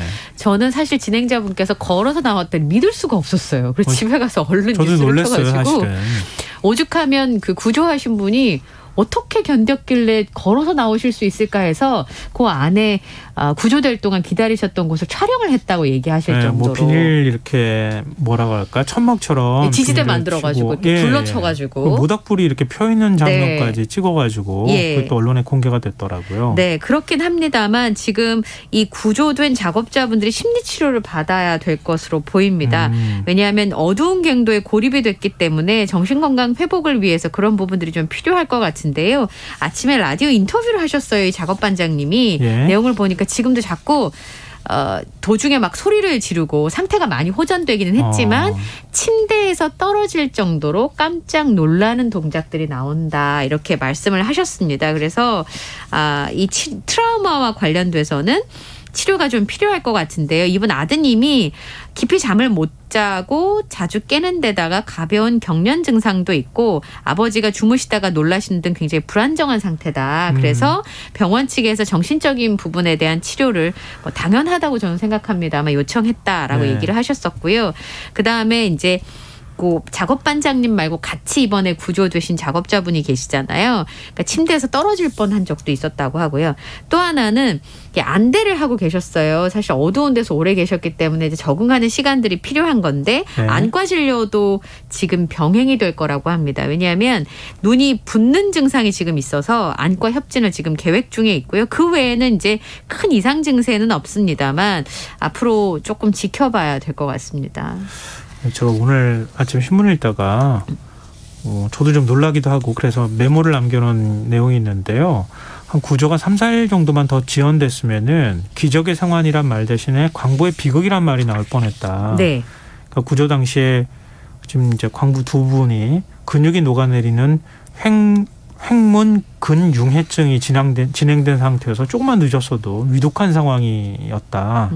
이런 얘기가 있더라고요. 그러니까 마냥 구조됐다고 해서 반가워요. 금방 건강이 좋아져요. 이렇게 생각하시면 안 되는 것 같아요. 정신적 트라우마도 있고 건강 상태도 좀 더 지켜보면서 그럼요. 완전히 회복될 때까지 치료가 좀 이루어졌으면 좋겠는데요. 네.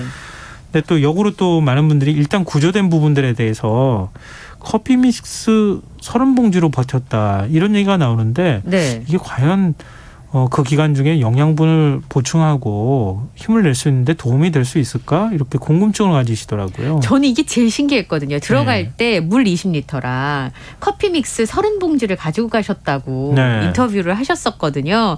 그래서 정말 그게 도움이 됐을까 했는데 오늘 반장님이 아침 인터뷰하신 걸 보니까 제일 견디기 힘들었는 게 어떤 것이냐. 진행자의 질문에 배고픔이 제일 견디기 어려웠다고 하시더라고요. 네. 아까 말씀하신 것처럼 지지대를 만들고 비닐을 둘러쳐서 모닥불을 피웠기 때문에 빛도 좀 있었고 예. 그다음에 이제 두 분이서 몸을 이렇게 맞대 가지고 체온을 유지하도록 노력을 하셨었는데 먹을 게 아예 없는 상황이었던 거죠. 근데 들어가실 때 30봉지 가지고 갔던 커피 믹스가 굉장히 귀한 식량이 됐던 겁니다. 근데 제가 보니까 이게 커피 믹스가 건강에 되게 좋다 이렇게 말하기보다는 이제 극한 상황일 때 칼로리도 높은 데다가 거기에 이제 당분이 들어있으니까 어느 네. 정도 체온을 유지해 주는데 도움이 된 것으로 보입니다. 이 한 봉지당 저도 많이 먹긴 하는데 40에서 50칼로리나 되더라고요. 예. 그러니까 요게 한 4-5봉지 정도로 드시면 어느 정도는 영양소가 좀 들어있다고 볼 수 있을 것 같은데요. 실제로 2017년에 부산에서 경찰관 분들이 저혈당 환자를 급하게 이제 임명을 구할 때 커피 예. 믹스를 저 아는 분도 이제 당뇨인데 저혈당이 오면 네. 커피 믹스를 얼른 뽑아서 먹여달라고 얘기를 하시더라고요. 그럼 네. 그 순간은 빨리 회복을 하니까 병원까지 갈 수 있는 힘을 만들 수 있다는 말씀이신데요. 그래서 지금도 커피 믹스를 여전히 잘 드신대요, 반장님께서. 근데 요거는 말씀드린 것처럼 정말 극한의 상황에서 이번에는 당분이 어느 정도 체온을 유지하는 데 도움이 됐고 요걸 3일로 나눠서 드셨다고 하더라고요. 근데 사실 이런 극한 상황에 처하지 않는 게 일단 제일 중요하니까요. 그럼요. 네. 네. 그리고 이제는 이제 생활에 돌아오셨으니까 왜 지금 여기에 예를 들면은 약간 뻘이라고 해야 되나요? 네. 이런 게 지금 쏟아져 내렸다고 하는 거잖아요. 근데 그건 또 그 갱도 안에서 나올 수 없는 거라면서요. 그게 이제부터 따져봐야 돼요. 정말. 네. 왜냐하면 첫 번째 2가지 따져볼 게 이제 첫 번째가 지금 말씀하신 거 사고 원인에 관련된 문제입니다. 사고 원인을 찾아야 그 책임이 어디 있는지 밝히고 그래야 다시는 이런 일이 생기지 않을 수 있도록 대비를 할 수 있기 때문인데요. 지금 경찰 수사가 본격적으로 이루어졌고 오늘 이제 합동 현장 감식이 있었습니다. 말씀하신 것처럼 갱도를 덮친 토사가 도대체 무엇이냐라고 하는 부분인데요. 그건 이제 토사를 시료 채취를 해가지고 지금 말씀하신 것처럼 정말 흙더미인 것인지 아니면 이 가족분들은 그런 얘기를 지금 하시거든요. 실제로 광산 폐기물을 거기 안에 원래 쌓아두면 안 되는데 거기 쌓아두면서 그게 쏟아져가지고 문제가 생겼는지를 확인해보는 상황인데요. 그 폐기물이 아연 채취 과정에서 나오는 집적장에 있었던 폐기물이 아연 채취 과정에서 나오는 부산물들이라고 하는 겁니다. 네. 그러면 이 부산물들이 갱도에서 흘러내린 폐기물 성분이랑 같은지 이제 확인하는 절차들이 필요한데요. 만약에 두 성분 성분이 같으면 지금 말씀드린 것처럼 광산 폐기물을 보관하는 데 거랑 토사랑 같은 거라면 그거 안에다 그렇게 쌓아놓으면 안 되는데 쌓아놔서 사고가 생긴 거잖아요. 그러면 업체가 책임을 져야 되는 그런 부분들인데요. 그런 부분에 대해서 지금 확인하는 과정 중에 있는 상황입니다. 그리고 지난 8월에도 사망사고가 있었다면서요. 네, 근데 그렇습니다. 또 같은 사고가 반복됐다고 하는 것도 그것도 좀 문제가 있어 보이는데 네. 또 무엇보다도 경도가 무너지고 난 다음에 자체적으로 구조를 시도하다가 12시간이 지나서 지금 신고를 한 상황이잖아요. 좀 전에 그러셨잖아요. 3, 4일만 늦었으면 비극이 될 수도 네. 있었다라고 말씀을 하셨었는데 구조가 늦어지면 고립기간이 길어지고 그렇죠. 고립기간이 길어지면 작업자들이 사망에 이를 수 있는 그런 상황이 벌어질 수 있잖아요. 그러니까 늦게 신고한 거는 위험성은 굉장히 높지만 형사처벌을 받지는 않는답니다. 그러니까 실제로 구조가 지연이 돼서 이 작업자분들은 견뎌야 되는 시간들이 훨씬 더 길어졌고요. 대신 이 신고 지연은 행정처분의 대상인데 지금 보도되는 바에 따르면 14시간 30분이 늦어진 거잖아요. 그래서 경찰에서 사고 신고가 이렇게 지체된 것이 광산안전법이나 혹은 구조구급 관련 법률을 위반한 건 없는지 살펴볼 예정인데 또 하나는 아까 말씀하신 것처럼 이전에도 8월 달에 사고가 있었어요. 이 광산에서. 네. 한 명이 사망했단 네. 말이에요. 그러니까 그게 어떤 관리가 있는지 광산 운영과 관련돼서 허점은 없는지 이런 부분들을 살펴봐야 되는 겁니다. 지금 경찰에서 한 얘기하는 게 연이어서 자꾸 사고가 발생하는 건 혹시 무슨 문제가 있는지 진실을 밝혀야 된다라고 하는 입장인데요. 사고업체가 운영하는 광산은 산업통상자원부 명령에 따라서 지금 운영이 잠정 중단된 상황인데 이런 얘기를 하셨어요. 이건 물론 내용을 좀 살펴봐야 되는 내용이지만 이 관장님이 이제 그런 부탁을 하셨다는 거예요. 대통령실에서 비서관이 오셨길래 우리나라에 남아있는 광산에 종사하고 있는 광부들은 마지막 보루다. 그러니까 그것을 잘 관리해달라라고 하는 부탁을 했고 또 하나는 행간을 좀 읽어봐야 될 것 같은데 정부가 그런 것들을 관리하고 있는데 이 광산이 사고 나기 전날 안전점검을 하러 왔었다는 거예요. 관계기관에서. 네. 그런데 바로 이튿날 사고가 났습니다. 보고서에 의해서 안전하다고 이렇게 평가하지 말고 실질적으로 안전한지 가서 두들겨보고 만져보고 여기서부터 제가 중요하게 생각하는 문장인데 옷에 흙먼지 하나 묻히지 않고 그냥 왔다 가는 그런 형식으로 하지 말고 그렇게 해줬으면 좋겠다. 이걸 꼭 보고해달라. 라고 비서관께 부탁을 했다는 거예요. 꼭 보고가 됐기를 바랍니다. 네. 저는 이런 부분도 굉장히 중요하지 않을까 싶습니다. 구조하는 과정에서 며칠을 사실은 허비했잖아요. 네. 엉뚱한데 시추공 뚫고. 그렇습니다. 그런 부분들도 사실은 우리가 되돌아볼 필요가 있지 않을까 그렇게 생각합니다. 네. 자, 지금 여러분께서는 KBS 라디오 김성환의 시사와 함께하고 계십니다. 밤참에서 계속 이어가겠습니다. 요즘 탈모 때문에 고민하시는 분들 굉장히 많아요. 네. 탈모 샴푸 쓰시는 분들도 많은데 이거 광고에 속지 말라 이런 얘기가 있어요. 네. 우리나라에 탈모 환자 수백만 명. 네. 이에요. 그런데 병원 치료를 받는 환자는 23만 명 정도밖에 안 됩니다. 그럼 다른 분들은 어떤 선택을 했을까? 치료약보다는 탈모 샴푸 같이 그러니까 평상시에 쓸 수 있는 제품들을 쉽죠. 약 먹는 거니 왠지 좀 부작용이 있을 것 같은 불안감들 때문에 이제 탈모 샴푸 같은 걸 선호하시는 경우가 많은데요. 그래서 우리나라 탈모 시장의 규모가요. 한 해에 8천억이 넘는다고 합니다. 근데 식약처가 탈모를 예방하거나 치료하는 샴푸는 없다 이렇게 단언했어요. 소비자를 오인하고 혼동하게 할 수 있으니까 그런 광고 172건을 적발했는데요. 네. 유전 호르몬의 경향을 보여서 그 호르몬이 이상 경향을 보여서 탈모가 발생하는 경우가 많다고 합니다. 그러니까 샴푸를 쓴다고 해서 호르몬의 영향을 받은 것이 금세 좋아진다? 그건 약간 납득이 안 되는 상황이잖아요. 네네. 그럼에도 불구하고 이 광고를 보면 뭐 이렇게 탈모 방지 케어 이런 단어를 쓰잖아요. 네네. 그러니까 탈모 샴푸에 예방, 치료, 모발 성장 같은 단어를 쓰면 불법입니다. 왜냐하면 그런 효과가 없으니까요. 네. 증상 완화에 도움을 준다. 탈모 샴푸, 탈모 관리나 케어 등의 표현은 합법이라고 합니다. 그러니까 적발된 업체들이 실제로 합법적인 표현을 쓰면서 이제 실제 제품에는 광고에는 불법적인 표현을 쓰는 거예요. 그렇구나. 아니 그러면은 어떻게 해요? 병원 탈모 가셔야 샴푸 쓰시는 분들 많고. 네. 저도 나이 자꾸 먹어가지고 탈모 샴푸를 사다 주던데. 저는 제가 샀어요. 아 그래요? 네, 저는 진짜 머리카락이 동아줄이라고 할 정도로 많았는데 갑자기 너무 많이 빠지니까. 그럼 어떻게 해야 됩니까? 그래서 이런 이제 저도 경우에는? 그렇게 했었는데 실제로 탈모가 문제가 되면요. 초기일수록 효과가 훨씬 좋대요. 병원에 가셔야 됩니다.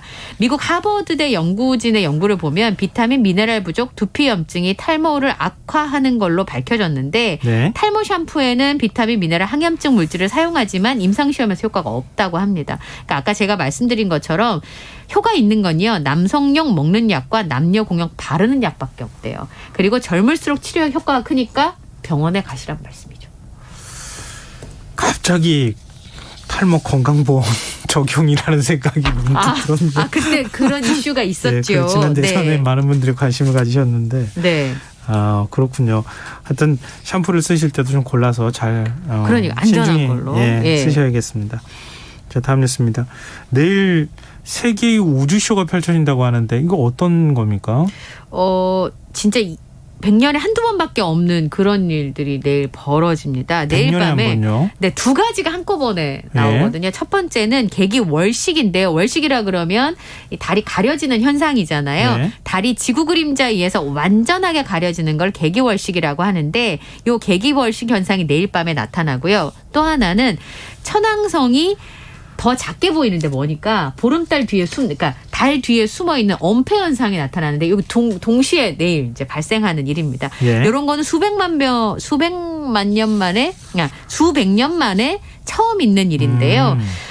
달이 왼쪽부터 어두워지면서 부분식이 시작이 되고요. 이게 서울을 기준으로 했을 때 오후 6시 8분부터 시작이 됩니다. 네. 그리고 7시 16분부터 8시 41분까지 1시간 25분가량만 달이 지구 그림자에 완전히 가려지고요. 예. 달이 그림자에서 벗어나면서 9시 49분부터 본래의 모습을 찾게 되는데 천왕상이 달 뒤에 숨는 엄폐 현상은 8시 23분에 일어납니다. 예. 그리고 달에 이제 빨갛게 변하잖아요. 가려지니까. 예. 그게 1시간 3분쯤 지난 뒤에 다시 모습을 드러내는. 그러니까 월식이랑 이 천왕성의 엄폐 현상, 가려지는 현상이 동시에 나타나는 게 100년에 한두 번? 네, 있을 만한 일이니까요. 아주 희귀한 현상입니다. 내일 오후 8시 23분부터 9시 26분 사이에 달을 네. 향해서 한번 바라보시면 어떨까 싶네요. 네. 그죠? 근데 천왕성은 맨눈으로 못 보시니까 망원경 있으셔요. 아 그래야 되나? 네. 아이고. 네 오늘 밤참수 여기까지 하겠습니다. 지금까지 이영경 뉴스캐스터와 함께했습니다. 고맙습니다. 감사합니다.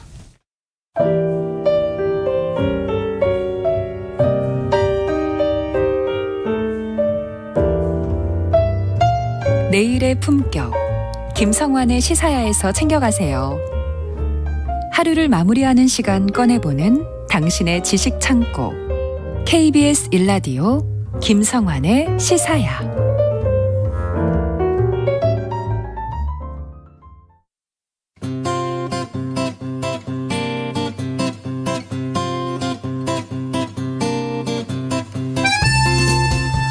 브라질에서 남미 주요 6개국 가운데 처음으로 좌파 정권이 출범하게 됐습니다.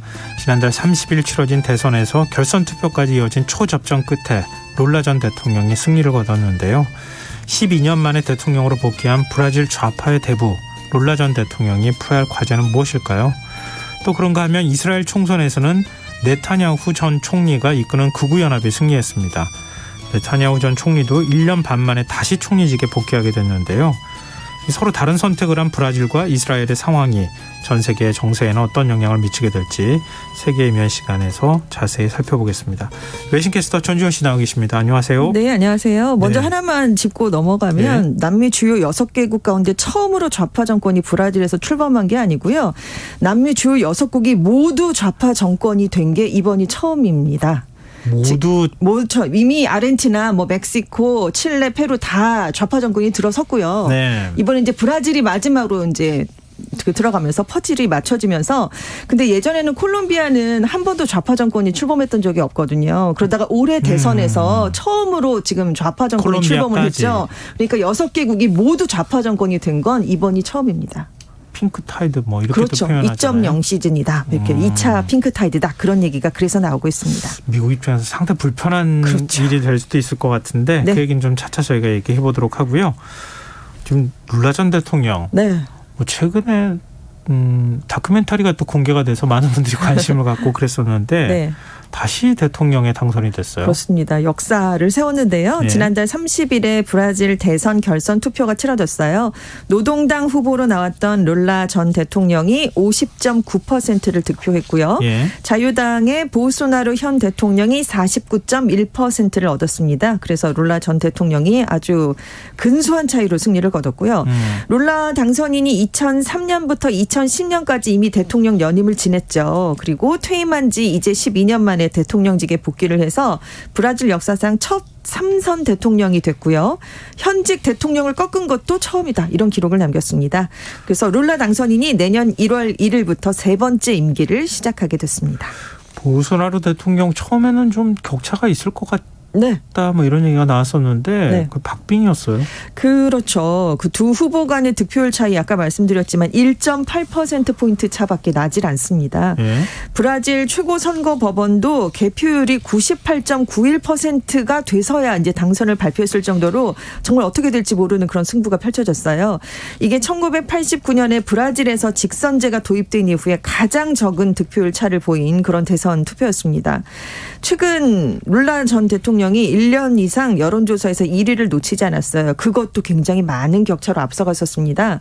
그런데 지난달 2일 치러진 대선 1차 투표에서 그래서 과반을 그때 이미 넘겨서 그때 대통령으로 확정될 거다라는 예상이 굉장히 많았거든요. 네. 그런데 지금 과거의 부패 혐의도 받고 있고 좌파 정책에 반감을 가진 보수층이 대거 결집을 하면서 1차 투표 때도 5.2%포인트 정도밖에 차이가 나지 않는 걸로 굉장히 많이 좁혀져 있는 그런 상황이었어요. 네.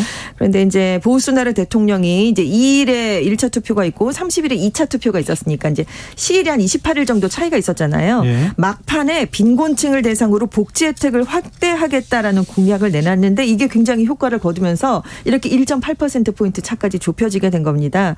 그래서 실제로 인구가 밀집한 상파울루, 리우데자네이루 같은 남부의 도심 지역에서 보우소나루 대통령 표가 예상보다 훨씬 더 많이 나온 것으로 집계가 됐어요. 근데 이제 많이 나뉘었습니다. 아까 거의 50대 50이잖아요. 이 정도로 네네, 보면. 그쵸. 빈곤층과 여성, 흑인, 가톨릭 신자는 룰라 후보를 찍었고요.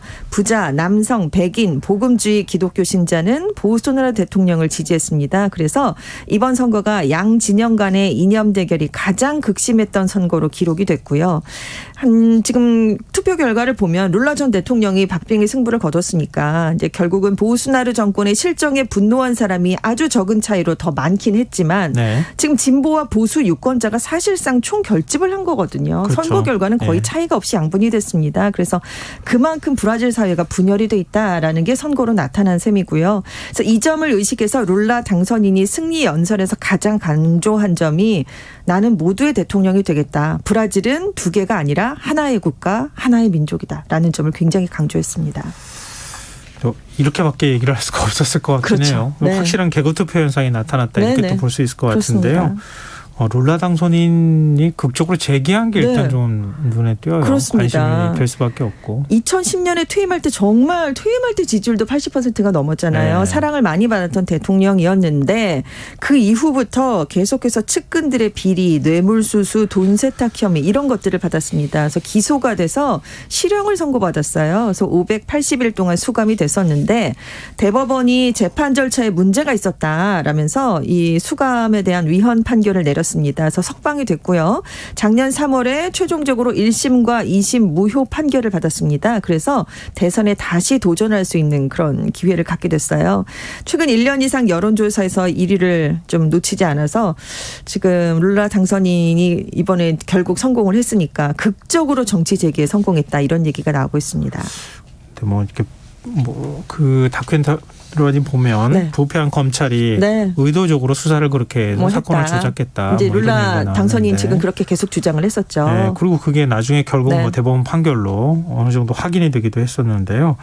그러니까 그만큼 사회가 사실 좀 부패가 심각한 상황이다 이렇게 네. 봐야 될 것 같아요. 근데 룰라 전 대통령 벌써 10년이 더 전에 12년 전에 퇴임을 한 거죠. 했으니까 그러니까 이게 어떤 사람인가 궁금하신 네. 분들이 있을 것 같아요. 그럴 것 같아요. 네. 오랜만에 돌아온 인물이기 때문에 네. 1945년에 가난한 농부의 아들로 태어났어요. 그래서 7살 때부터 땅콩 장사와 구두 닦기 같은 것들을 했습니다. 14살 때부터는 금속 공장에서 일을 했는데요. 그때 일을 하다가 왼쪽 새끼손가락을 잃는 사고를 당하기도 했었습니다. 1960년대에 공장 동료였던 첫 번째 부인을 산업재해성 질병으로 잃었어요. 그 뒤에 이제 노조 활동에 뛰어들게 됐는데요. 1980년대에 브라질 사상 최대 규모의 파업을 주도했습니다. 그래서 그때 전국적인 인물로 확 떠올랐고요. 이후에 노동자당을 창당을 해서 86년에 연방 하원 의원에 당선이 됐고 2003년에는 대통령이 됐습니다. 지난번 연임을 했을 때 실용 좌파라는 정책을 내세웠어요. 그래서 이 기간 동안 브라질 경제가 굉장히 좋았어요. 연평균 4%를 넘는 성장률을 기록을 했었고요. 그때 좌파라고는 하지만 기업인 출신을 또 러닝메이트로 정했습니다. 네. 실용 좌파니까요. 그래서 보수와 진보 정책을 다 혼용을 해서 이 지난번 집권 당시에 외환 보유액이 집권하는 도중에 10배나 많이 늘어났어요. 그래서 워낙은 브라질이 만성 채무국이었는데 채권국으로 변신을 하게 됐고요. 빈곤율도 굉장히 많이 떨어져서 2010년에 퇴임했을 때 지지율이 85%에 달했던 그런 대통령이었습니다. 남미의 트럼프라고 불린 보우소나루 현 대통령. 네. 이 대선 불복하는 거 아니냐 이런 얘기 있었잖아요. 그렇죠. 그걸 많이 우려했었잖아요. 네. 근데 대선 결선에서 패한 이후에 입장을 내놓지 않아서 사람들이 진짜 불복하는 거 아닐까라는 생각을 했는데요. 네. 결선 투표 결과가 발표된 이후에 45시간 만에 연설을 했습니다. 헌정 질서를 계속 준수할 것이다. 권력 이양 절차를 승인하겠다라고 했는데 이 어떤 문장에도 대선 패배를 수용하겠다라는 얘기는 꼭 집어서 하진 않은 거예요. 그래서 대선 패배를 인정하진 않지만 아무튼 결과에 공식적으로 불복하지도 않겠다는 뜻이 아니냐 뭐 이런 해석이 나왔고요.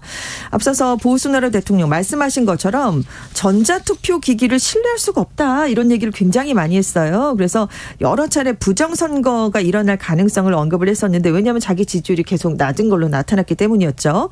그래서 미국 대선 이후에 국회의사당 난입 사태가 있지 않았습니까? 그래서 브라질에서도 같은 일이 벌어지는 게 아닐까 이런 경고가 많았는데 이날 보우소나루 대통령의 연설은 패배가 확정된 뒤에 측근들이 잇따라서 패배를 수용해야 된다라는 입장을 공개적으로 많이 밝혔었거든요. 그러니까 그 이후에 이제 나오게 됐다라는 분석이고요.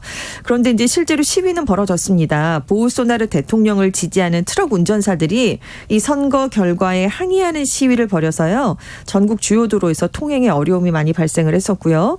시위대 일부는 군부가 개입해서 이 선거를 다시 조정해야 된다라는 얘기까지 하면서 상파울루 국제공항에 국제선 일부 운항이 취소되는 일도 있었습니다.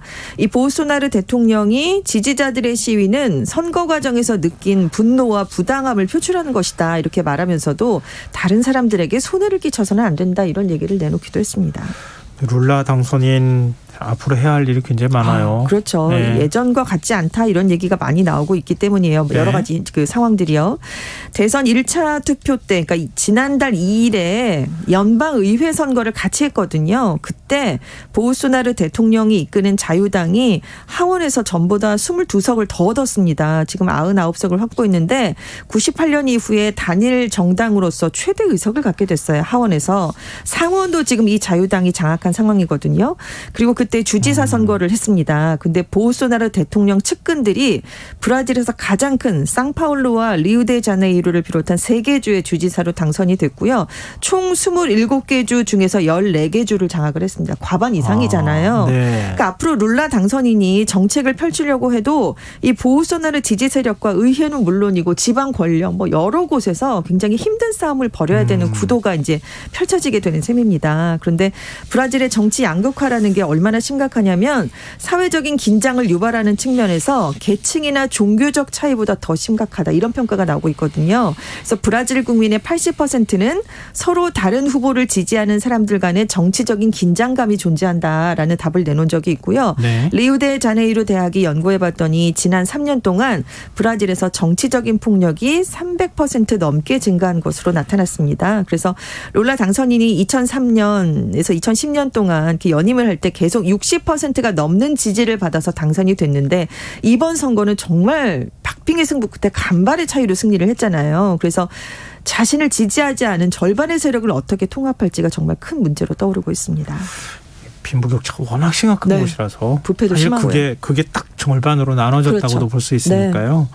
근데 무엇보다도 룰라 대통령이 그러니까 이전에 집권했을 네. 때는 그때는 경제 사정이나 국제 경제 여건도 좀 좋았었는데 그렇습니다. 지금은 굉장히 안 좋잖아요. 네. 경제 살리는 게 일단 제일 급선무일 것 같은데요. 그렇습니다. 그때 재임 기간에 중산층이 3천만 명이나 늘어났었고요. 경제가 많이 좋아져서 그때 뭐 식량 무상 지원, 최저임금 인상, 생계비 지원 같은 강력한 빈곤 퇴치 정책을 펼쳤기 때문인데 당시에 이제 국제 사정이 브라질에게 좀 유리했어요. 석유 같은 국제 원자재 가격이 많이 상승을 해서 원자재 수출이 증가를 했습니다. 그리고 그때는 미국이 금리를 인하했었어요. 그래서 네. 브라질이 경제 호황을 맞았던 요인으로 이제 꼽히고 있는데 문제는 2014년 이후에 국제 원자재 가격이 급락하면서 브라질 경제가 큰 타격을 입었는데 지금도 완전하게 회복된 상태가 아니라는 점입니다. 그래서 지난 10년간 브라질 국내 총 생산이 연평균 0.15% 증가하는 데 그친 그런 상황이에요. 그런데 문제는 이렇게 경제가 회복이 안 됐는데 코로나19 팬데믹이 덮쳤죠. 우크라이나 전쟁 그리고 미국이 기준금리를 이번에는 계속해서 인상을 하고 있습니다. 그래서 과거처럼 경제 성장을 좀 큰 폭으로 이끌어내리기에는 좀 불리한 상황이 됐어요. 그래서 지금 브라질의 내년도 경제 성장률도 0.6%에 그칠 것으로 전망이 되고 있거든요. 네. 여기에다가 최대 교역국이 중국인데 중국도 지금 제로 코로나 하면서 경제가 많이 추락을 했잖아요. 네. 원자재를 수출하는데도 지금 어려움이 예상되고 있고 빈곤 문제가 그동안 굉장히 악화됐습니다. 지금 브라질에서 기아를 겪는 인구가 3,300만 명 이상이고요. 빈곤층이 1억 명이나 달하는 그런 상황이어서 이것도 해결을 해야 돼요. 근데 문제는 경제 상황이 이렇게 심각한데 이번에 룰라 당선인이 사회복지 급여를 확대하겠다. 최저임금을 인상하겠다라고 해서 예전에 펼쳤던 것과 비슷한 빈곤 퇴치 방안들을 내놓긴 했거든요. 근데 뉴욕타임스는 문제는 여기에 드는 비용을 그럼 어떻게 마련할 것인가 이걸 설명을 하지 않았습니다. 네. 그래서 집권 3기에서 좀 뚜렷한 목표나 정책을 경제적으로 내놓지 않았기 때문에 과연 성과를 이번에 지난번처럼 낼 수 있을까 이건 좀 불투명하다라는 지적을 내놨습니다. 네. 무엇보다도 아마존을 무차별적으로 네. 개발하도록 허용한 것. 이게 네. 보소나로 대통령에 대해서 국제 네. 환경단체 이런 데서 굉장히 비난했던 하나의 이유였었던 거 아니에요? 그렇습니다. 룰라 당선인은 그러면 조금 뭐 어떤 정책을 바꿀까요? 네, 완전히 달라질 것 같은데요. 지금 보우스나루 정권이 말씀하신 것처럼 아마존 개발을 적극 추진하면서 지금 환경 범죄를 저질렀다라는 혐의를 받아서 국제 형사재판소에 고발되기까지 한 상황입니다. 올해 얼마나 파괴됐나 봤더니요. 작년보다도 11%가 더 많이 파괴됐어요. 그래서 약 4,000제곱킬로미터로 역대 최대치를 기록한 상황입니다. 그래서 일부 전문가들은 굉장히 우려를 많이 하고 있는데 아마존 환경 상태가 이제 돌이킬 수 없는 수준에 달했다 이런 평가까지 지금 일부에서 나오고 있거든요. 네. 그래서 물론 룰라 당선인이 아마존 환경 보호를 굉장히 적극적으로 공약을 해왔습니다. 그래서 국제사회가 굉장히 많은 기대를 걸고 있는데 브라질의 환경단체들은 아마존 보호를 룰라 당선인이 돌아와서 추진을 한다고 해도 이미 너무 많이 펼쳐져 있고 너무 많이 파괴가 됐잖아요. 이 환경 정책이 하루아침에 이게 뒤집어지기는 어렵다는 거죠. 시간이 필요한 문제이기 때문에 아마존 보호를 다시 정상적으로 회복해서 되돌려 놓는 데까지는 시간이 걸릴 수밖에 없다. 이런 얘기를 내놓고 있습니다. 앞서도 잠깐 말씀하셨지만 중남미 지역이 지금 다 좌파 정권들이 집권하는 이런 상황이 좀 돼버린 거 아니에요? 그렇습니다. 미국은 뒷마당을 지금 좌파 정권한테 네. 내줘야 되는 상황이 됐는데 네. 요즘 굉장히 관계가 어떻게 설정될지 좀 갈등이 심각해지지 않을까 걱정도 되거든요. 그렇죠. 미국이 항상 뒷마당 이런 표현을 네. 많이 썼잖아요. 국내 문제에 준해서 중남미 문제를 많이 다뤄왔는데, 근데 지금 계속해서 좌파 정권이 이제 2018년부터 이제 속속 들어서게 된 거거든요. 그래서 6월에 바이든 미국 대통령이 미주기구 정상회의를 열었는데, 그때 쿠바, 니카라과, 베네수엘라 3국을 반미 독재 국가다라는 이유로 초청해서 제외를 했습니다. 그러니까 멕시코를 비롯한 국가들이 그럼 우리는 안 가겠다라고 보이콧을 선언한 거예요. 그래서 네. 이게 반쪽 행사, 그 의미 없는 행사가 돼버렸습니다. 그런데 지금 미중 경쟁 상황이 굉장히 치열해졌잖아요. 예. 그런데 중남미 좌파 정권들이 이렇게 뭉쳐서 미국하고 대립을 하게 되면 국제 질서 구도에도 큰 변수가 될 수 있다라고 포린 폴리시 같은 미국 외교 매체들이 전망을 하고 있고요. 이 룰라 이제 당선인의 이번 당선이 미중 대립이 격화하는 또 다른 치열한 계기가 될 수 있다 이런 얘기가 나오고 있는데 왜냐하면 중국과 브라질이 룰라 전 정부 시절에 세계 금융 위기를 회복하는 과정에서 브릭스를 계기로 급속하게 가까웠던 적이 있습니다. 네, 굉장히 맞아요. 이제 친한 예. 관계예요. 이번에도 미국이 코로나19 팬데믹 상황에서 좀 약간 중남미에 소홀한 경향이 있었는데 그 틈을 타고 중국과 러시아가 대신 백신도 지원해주고 경제 투자를 많이 했거든요. 그러니까 미국으로서는 지금 중국의 영향력을 좀 세계적으로 좀 막아보겠다 이런 거에 앞장서고 있는데 그래서 중남미를 좀 지키려면 중국과 앞으로 더 치열하게 경쟁을 할 가능성이 있고요. 반면에 브릭스는 오히려 친중 성향을 더 강화할 수도 있고 이렇게 여러 가지 지금 얘기가 나오고 있는데 문제가 아니라 다만 지금 현재 중남미 주요국 지도자들이 극단적인 반미와는 좀 거리가 있습니다. 환경 문제나 인권 문제는 여기서도 이제 바이든 행정부랑 타협할 여지가 많으니까요. 과거처럼 핑크타이드가 10년씩이나 오래 갈까? 그러긴 또 어렵지 않겠느냐? 이런 전망도 한편에서 나오고 있습니다. 네. 그리고 그런가 하면 이스라엘 조기 총선에선 네타냐후 전 총리가 이끄는 우파 연합이 승리를 거뒀어요. 생각보다 의석을 더 많이 얻었어요. 우파 연합이 120석인데 의회 의석이 절반이 넘는 64석을 확보했습니다. 이스라엘 총선에서 이렇게 비슷한 이념의 정당만으로 연합을 구성해서 과반을 차지한 게 2019년 이후 처음이에요. 지금 이스라엘이 3년 반 동안 총선을 5번이나 치렀거든요. 연정을 했는데 계속 깨지고 그래서 심지어 굉장히 서로 다른 성격이 무지개 연정이라고 해서 출범을 했었는데 이것도 지금 1년 반 전에 깨지고 그러면서 지금 총선이 다시 치르게 됐는데 예상보다 이번에도 우파 연합만으로는 과반이 어렵다라는 얘기가 많았었는데 예상보다 훨씬 더 많은 의석을 얻었습니다. 네, 네타냐후 전 총리 다시 총리직에 오르는 거죠? 네. 1996년, 2009년에 총리직에 올랐었어요. 그래서 그동안 15년 동안 총리직에 오른 기록을 갖고 있어서 역대 최장수 총리입니다. 그런데 우파 연합만으로 연정이 구성됐으니까요. 예. 1년 반 만에 총리직에 복귀를 할 수 있게 됐는데 왜 1년 반 만, 그럼 1년 반 전에 무슨 일이 있었느냐. 뇌물을 받았다는 의혹을 받았어요. 그래서 검찰의 수사까지 받으면서 총리직에서 물러나고 정치적 생명은 이제 끝났다라는 평가가 많았는데 지금 네타냐후 총리가 다시 돌아오면 이제 또 면책특권이 생기거든요. 아직 재판은 진행 중인데. 네. 그래서 이 사법 리스크를 피하기 위해서도 재직권이 절실했다 이렇게 얘기가 나왔는데 이 네타냐후 총리가 돌아온 가장 큰 이유는 올해 초에 팔레스타인 주민에 의한 총기 난사 사건이 좀 벌어졌습니다. 그래서 네. 이스라엘 국민들 사이에 안보에 대한 우려가 커지면서 강경 보수파 인물인 네타냐후 총리 쪽으로 많이 손을 들어줬다 이런 평가가 나오고 있습니다. 네타냐후 전 총리 굉장히 강경파로 알려졌잖아요. 그렇습니다. 강경 보수라고 해야 되나요? 그렇죠. 아니면 시오니즘에 굉장히 충실한 정치인이라고 얘기가 되었었는데 네. 이렇게 되면 주변 아랍 국가들하고의 갈등이 더 커지지 않겠습니까? 왜냐하면 우파연합 승리에 더 강경한 구구정당 연합인 독실한 시오니즘당이 함께해준 게 큰 역할을 차지했기 때문인데요.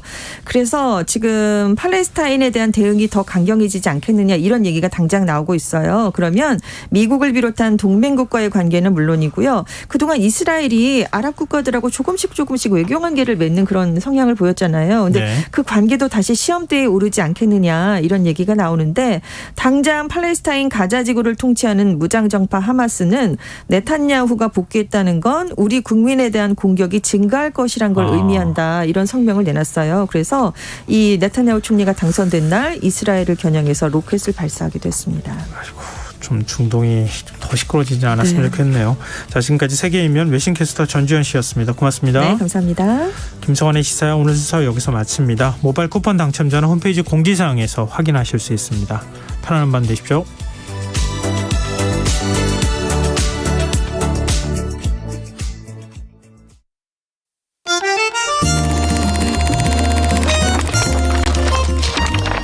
이다혜의 영화관, 정여울의 도서관.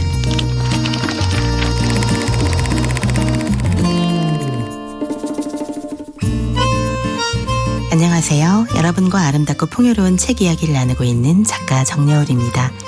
이번 주에 함께하는 작품은 조지프 캠벨의 신화와 인생입니다.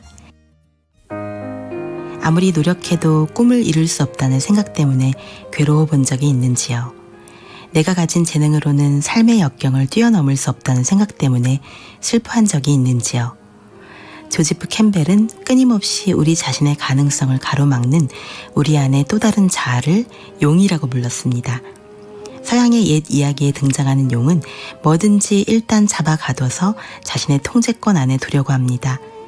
자기가 감시하고 있는 공주가 얼마나 아름답고 소중한 존재인지도 모르면서 그렇다고 공주를 진심으로 사랑하는 것도 아니면서 그저 고집스레 공주의 출입을 가로막고 있는 것이 용이지요. 그것은 우리 안의 재능이, 우리 안의 꿈이 얼마나 소중한 것인지 알지 못한 채 평생 아직은 때가 아니야, 난 재능이 없어라고 판단하며 꿈을 미루고 또 미루는 우리를 닮았습니다. 캠벨은 신화적 모티브의 단골 메뉴인 이 용과의 싸움이야말로 통과 의례의 절정, 즉 나를 가두고 있는 나와의 싸움임을 간파했습니다. 세계의 영웅 신화로부터 깨달음의 메시지를